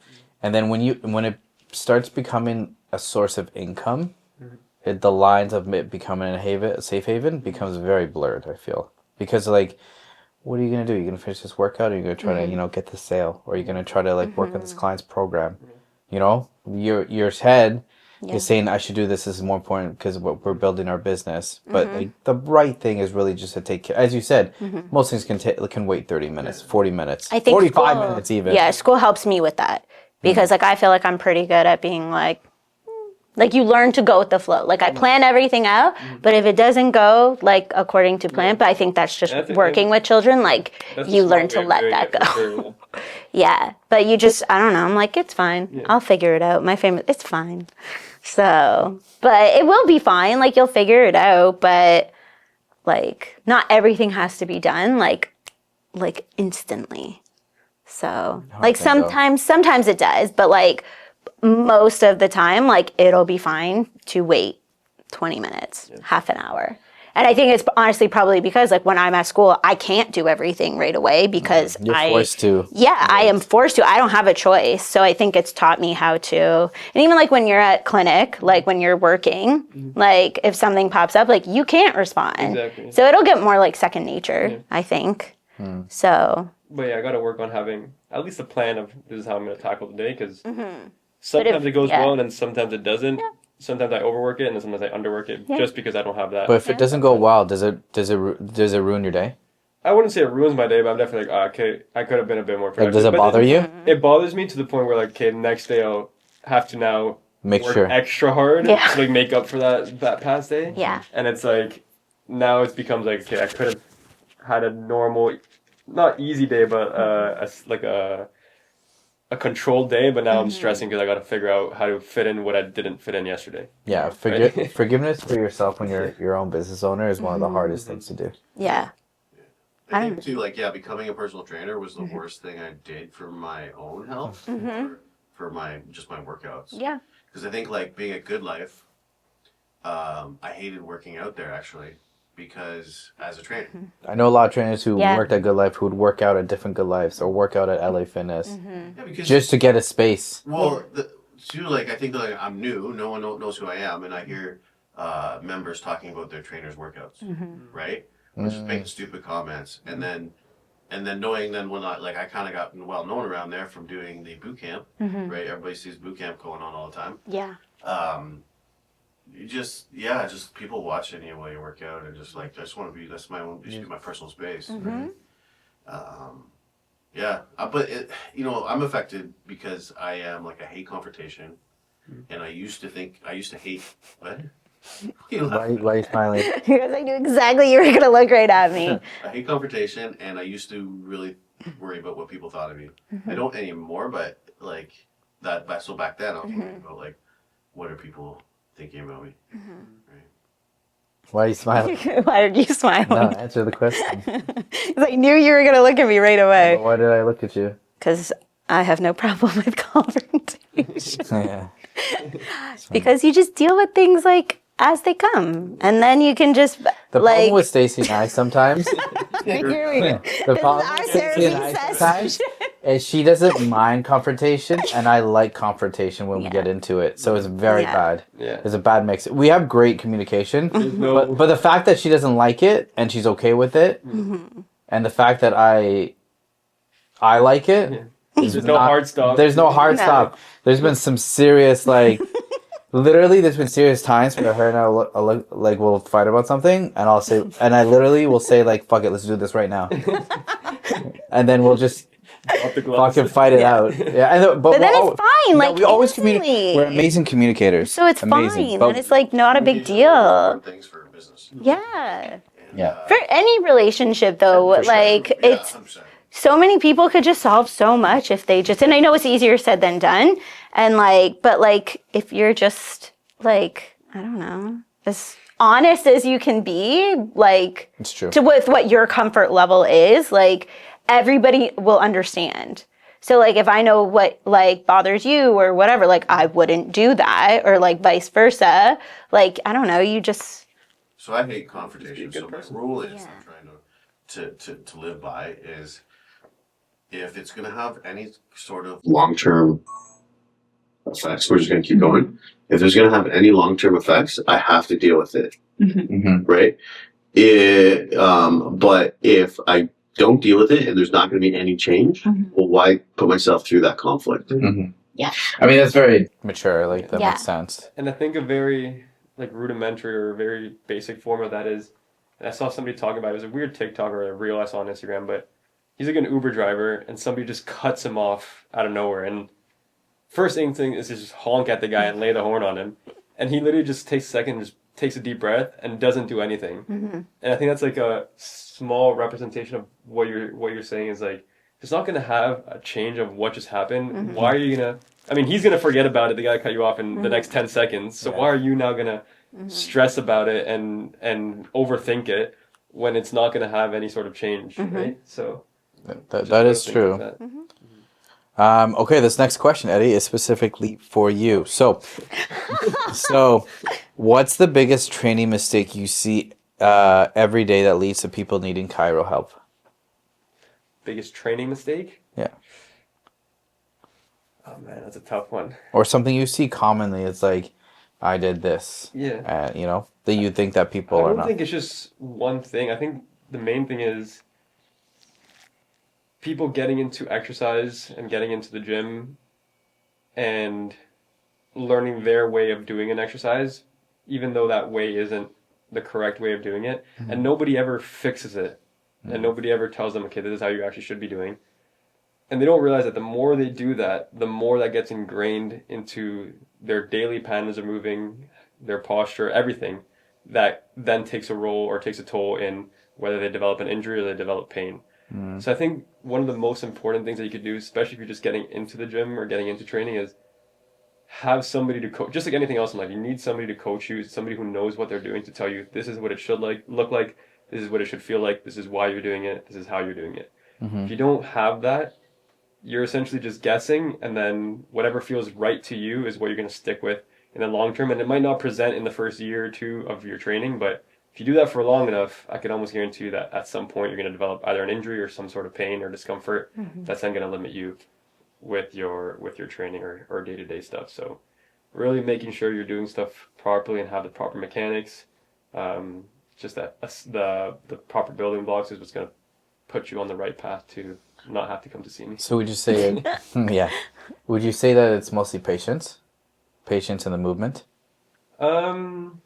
No, you know, everybody, like, sometimes people can try to progressive overload too quick. Yeah, I think so, yeah. Especially when they see I mean, when you first start the gym, you see progress fairly quickly. Newbie gains? Yeah, and then I think people try to chase that for their entire fitness career. And you get to a point where, like, the gains you're making and the progress you're making is minuscule. Like, you could go a year with only progressing 5 pounds on a lift, depending on what the lift is. And people don't realize that. They want to be seeing consistent improvement. And that's when also it starts to fall apart, because they start compensating, they start screwing up their form or whatever, and then that's when you start getting injured. So, yeah, patience is definitely a key thing to it. And then just enjoying the process, I think. Even if you're not making clear gains from day to day, Enjoying the workout. pushing yourself and enjoying the workout, that's probably the most important thing.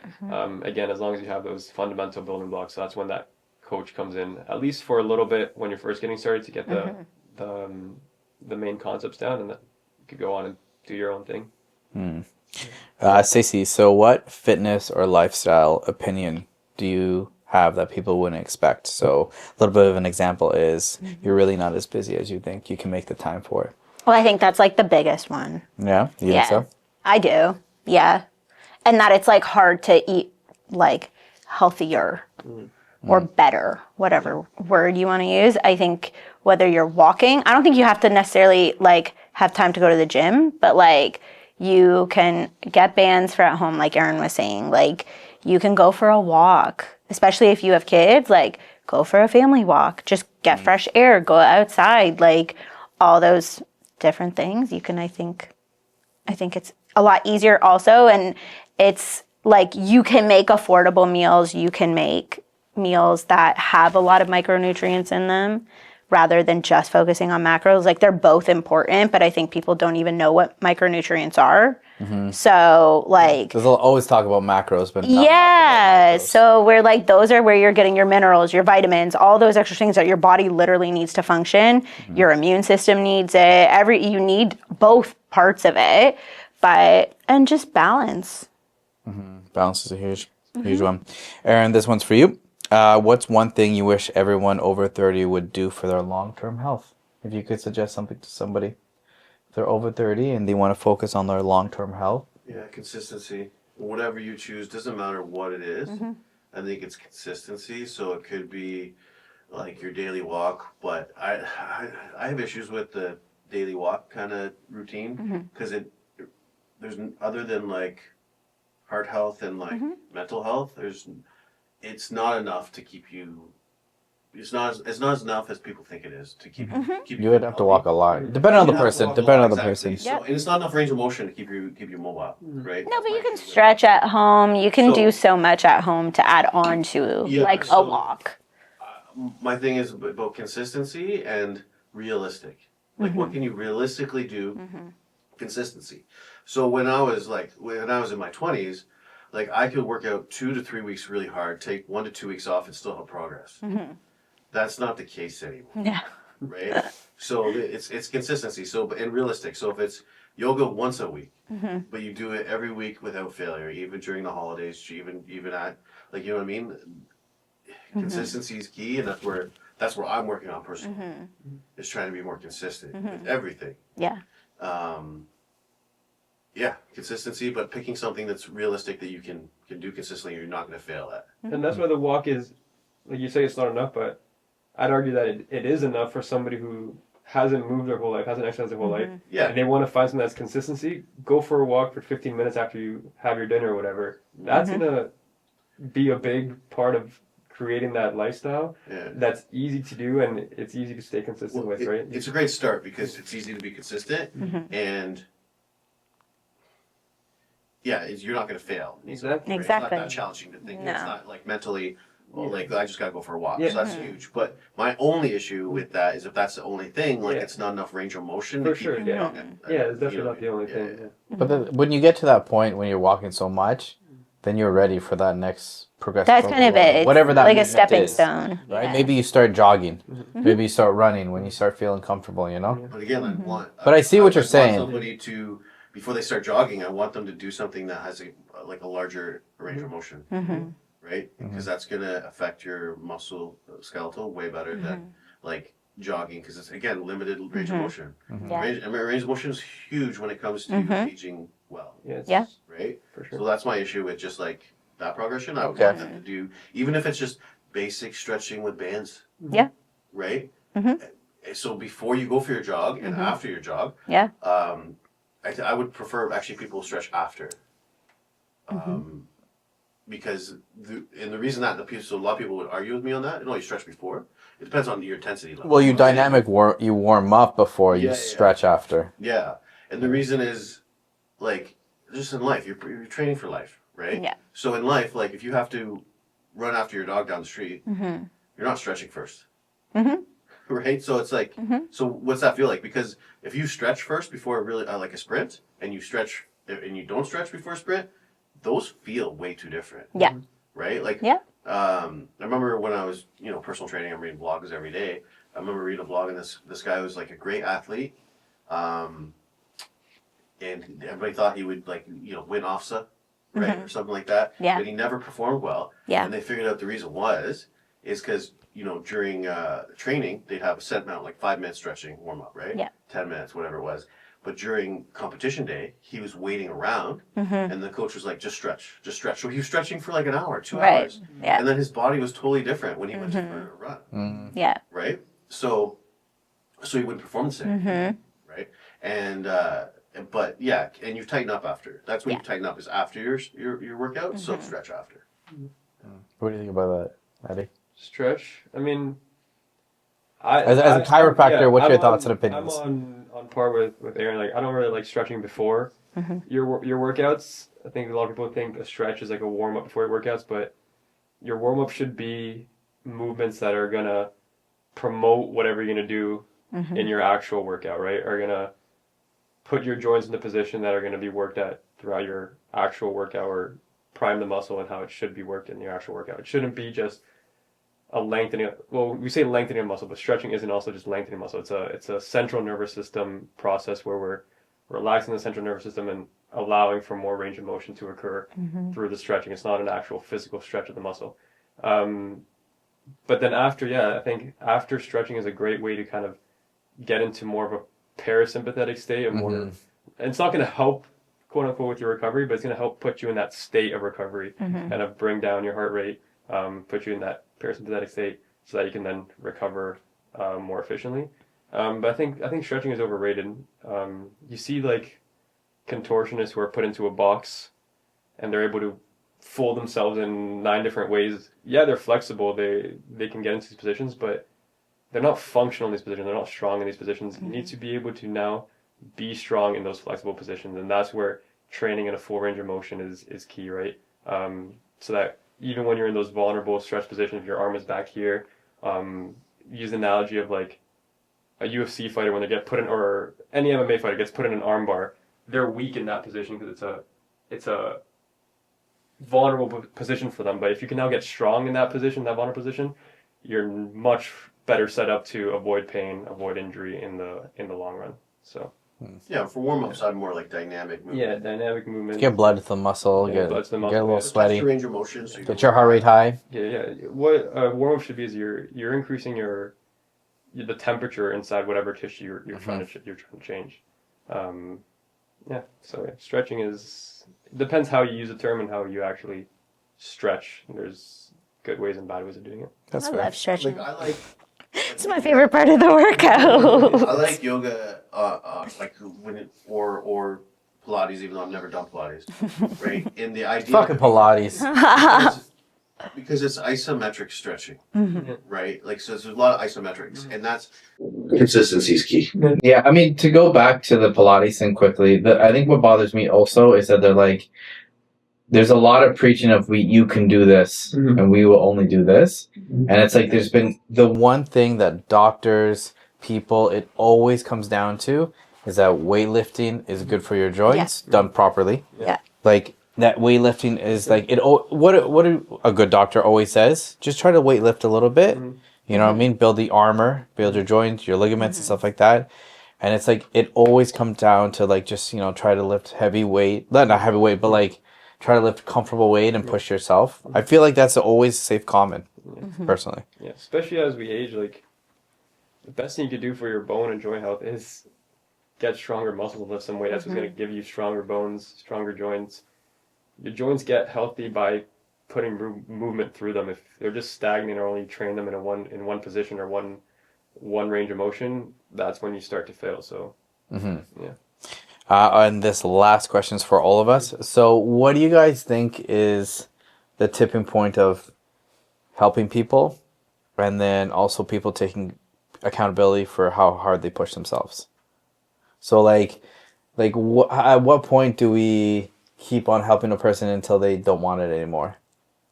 Yeah. Because there's obviously, listen, in our job, like we have to inspire a lot of people, right? We have to show them, give them confidence, give them the opportunity to see that their own strength and there's beauty in that strength. And obviously, sometimes in training, you deal with lazy people, right? And it's our job to keep them accountable and joke around with them and show them like that work ethic. But at what point, I guess it's the very harsh way and blunt way to put it, at what point do we say, I can't help you anymore? I mean, you don't want this as bad as I want this for you.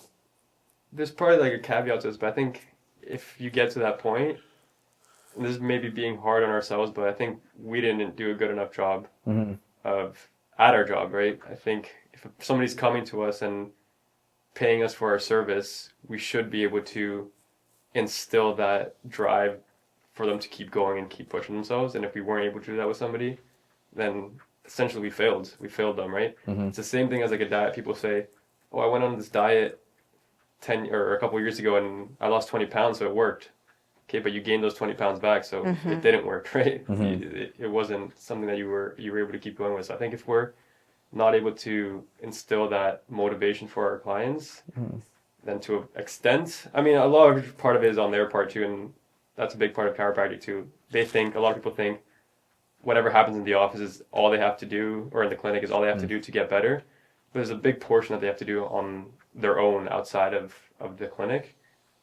And that's my job to teach them that, right? Because they don't know that when they come into the clinic. But there gets to a point, and there's some clients or some patients who doesn't matter what you do, they won't change, and that's their ideology. So all you can do is be honest with them. You say, "Hey, look, this is what you're doing. This is what I need you to do. If there's no way of you getting to that point of what I need you to do, this is what you have to expect, right?" And if you're able to paint that picture or tell them straight up this is what is going to happen and that's what they expect, then they can't really come back and argue that. I know one of my teachers at school, he always said happiness lays at the corner of expectation and reality. So if you don't tell them what to expect and that reality is now different than that expectation, then they're never going to be happy. So if you're able to show them both roads, this is reality, this is expectation, this is where you're going to lie if you follow each, then there shouldn't never be an issue of what they expect. What do you guys think? So when it comes to challenging, like this is from my experience, okay? So I had Aurora's boot camp, right? And when it comes to challenging people in a group atmosphere, right? Is that kind of what you're asking too? Just in general, personal training, group out. Yeah, like I tried to get my staff to take responsibility for that. And the experience was like just client feedback. Like we had the same workout all day long. And we had some clients that have been with this for 5 years. So they would do 2-a-days, right? Because they built up their volume, they could definitely handle it. And I would get the feedback that this was the exact same workout, but yours is harder. Why is that? Because I worked out this morning with so-and-so, and it was not the same. So I actually one time, because I had to confront a staff member. Okay, this is the feedback, right? This is what somebody just told me, right? And I figured that learning that my workouts are harder would challenge them enough to like not deal with it. But like a week later, I got the same. I think F45 was new, so we got compared to F45, and because of that staff member, so I let that staff member go because they weren't taking it seriously. Like, in that, with it, a good trainer can make the same workout the right difficulty for the right person. Meaning, like if you're kind of newer, we would train you accordingly, right? Because in its group atmosphere, it's the same workout, right? Even though like a perfect world, they have their own custom designed workout. In a group atmosphere, it's not like that. So you have to coach that person accordingly. You don't want them to push too hard when they're brand new. But then when you have clients that have been with you for 5 years in a group atmosphere, you can go as hard. You can get them to push as hard as you want. And you should be able to do that. And I think myself and Melissa Blair were the best at that.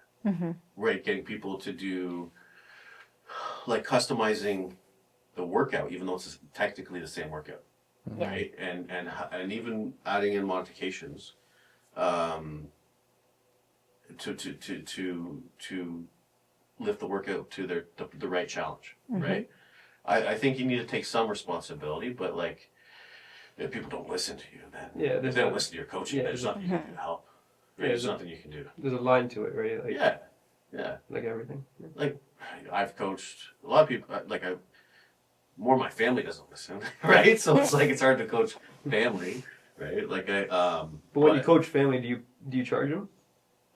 Well, it's think just that's- something that's like the no. other It's always like in a conversation, like we're around the Oh, couch okay. and they're asking questions. that's the and other then thing. I tell Yeah. them like what the science is or whatever like that, but they just don't listen. That's the thing. I think if somebody's paying for something, they're much more likely to Yeah. obviously do it, right?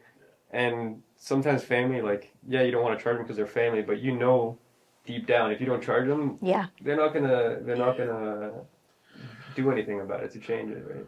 Yeah, and you're just giving advice. That was Yeah. off topic, but yeah. But yeah, no, I think you have to take some responsibility to a limit, Mhm. right? Like as a trainer, you have to take some responsibility, but then there's just some people that just don't want to Yeah. listen. I agree. Stacy, any No, more? I of that? agree. I agree with Aaron. I think you can only do so much, and then I think it's up to a person to. I think you can want it as badly as like the next person, but if you don't have it, if you don't have that like that drive to do it for yourself, like if you're coming to like one of our classes, you don't have to program.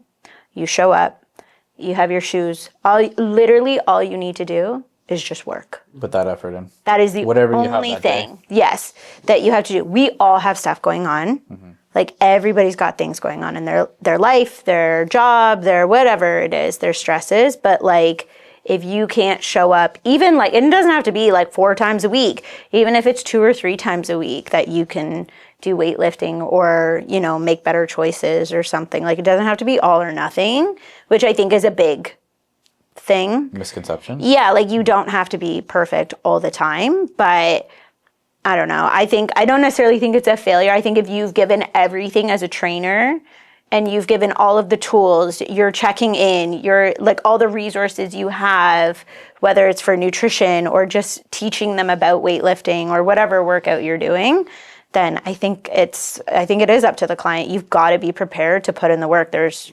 no magic pill that's like even There's actually. even the Ozempic, like you still have to, That's a cute one. you still have to work though, because you're gonna be on it though forever because you come off of it. It's exactly like you're saying. You try these like quick fixes and then you gain it all back, and most of the time you gain more back instead of just really putting like the work in. And if you want to use that to like help kickstart you, like do you, but like it's not going to solve the problem forever.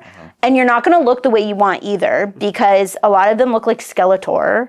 And like you can tell because it's like in the face and It's pretty like, intense. you know, and like again, if that's how you want to look, like cool, but like it's not, I mean, like I wouldn't want to be injecting myself with anything, let alone for like the rest of my life just to keep like weight off. But if you need it for like, if you're a diabetic or again, if that's just how you want to kickstart it, like I know people who have used it for just like a little push. And then they got off of it, got right back into weight training, eating properly, and it was just like that little kick they needed. Like medicine has a role in everything. It's Yeah. just- I think it's become so mainstream that people just think, oh, I don't have to work out anymore. Eat Yeah. healthy anymore. I can just Yeah, take this a couple once a day. Exactly. And I'll be fine. people don't like to work hard, honestly. Like there's my They bluntness don't. coming, They but they don't. don't like to work Yeah, hard. My answer would change if you asked me like what a nutrition coach, like how much control do they have over their outcome of their client. I would say almost none. Right? It's different when they're in front of you all the time. Yeah. Right. It's totally a different outlook. Them like they're going to perform better when there's somebody standing there compared to Yeah. when they have to take care of themselves 20. Like you're only there for an hour, right? Exactly. Yeah, and even then, if you check in with Even if like you check in, nutrition, they could lie. Yeah, 100%. Yeah, I had a banana and oatmeal and protein powder. Yeah. They had a, McMuffin. Yeah, I don't know. Okay, let's talk about what's coming next. So, who do we have next coming onto the podcast? Stacey, we got a magician. We do. I'm so excited. He's going to teach me a trick that I can do on Norman. That was the one stipulation that I had, even though it didn't matter because he was going to come anyways. But Norman agreed, and this is like So he's very excited about it. yeah, so we have a magician. His name is Mind Bender. He like buries himself in a coffin underground and he does all that crazy stuff. Yeah, Can you get out of it? He's like a real magician. Yeah. real- Get out of it. He's actually still suffocating to this day. How does he get out? You climb It's it? That's the magic, Eddie. No, Yeah. it's an illusion, obviously, but it's not it's magic. magic. It's not just like it's It's magic. magic. It's an illusion. So we have him coming on, but that'd be really cool because he's gonna start. He's gonna do like tricks on like during the podcast. So that'd be Card sweet. tricks. But that's season 5, episode 1, isn't it? Yeah, it's coming next. Coming up. Season 5 So episode. this Coming is up, the season last- 5. Last episode, of season 4. No, we have one more. We have one more. Mm-hmm. And then upcoming up. I'm just talking about upcoming episodes, and then we have Nicole Servinas. Oh, I'm so excited for her to come. You want to explain to the guests and to these people who? She's so well. She's a host. She was on like CP24, Breakfast Television, but then she does like Flavor Network and W Network, and she hosts like the Hallmark Christmas movies. She's got a podcast. Yeah, that was actually pretty cool.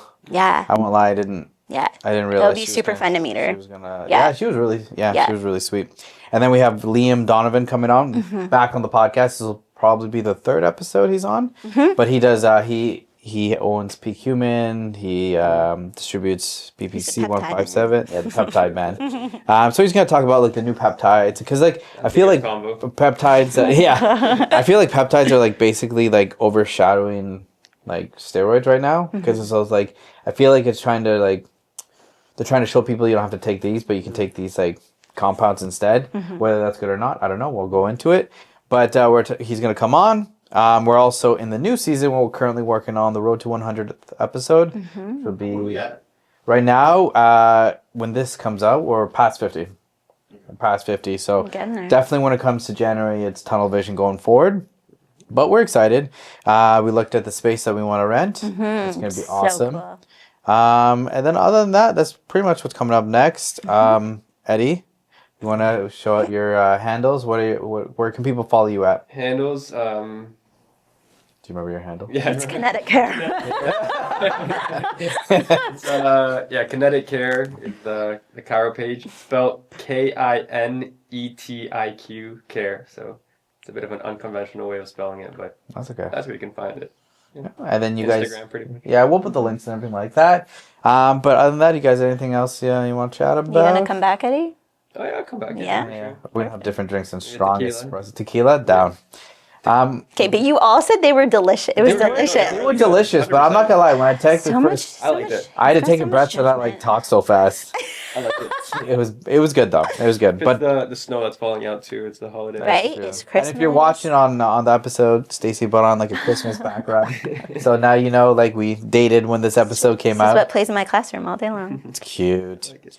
But other than that, guys, if you're listening on Spotify, make sure to share, tag, follow everybody. If you're watching on YouTube, make sure to like, subscribe, comment. We say it every time, but we are a growing podcast, and we appreciate your help, okay? Other than that, we love you guys. Ciao.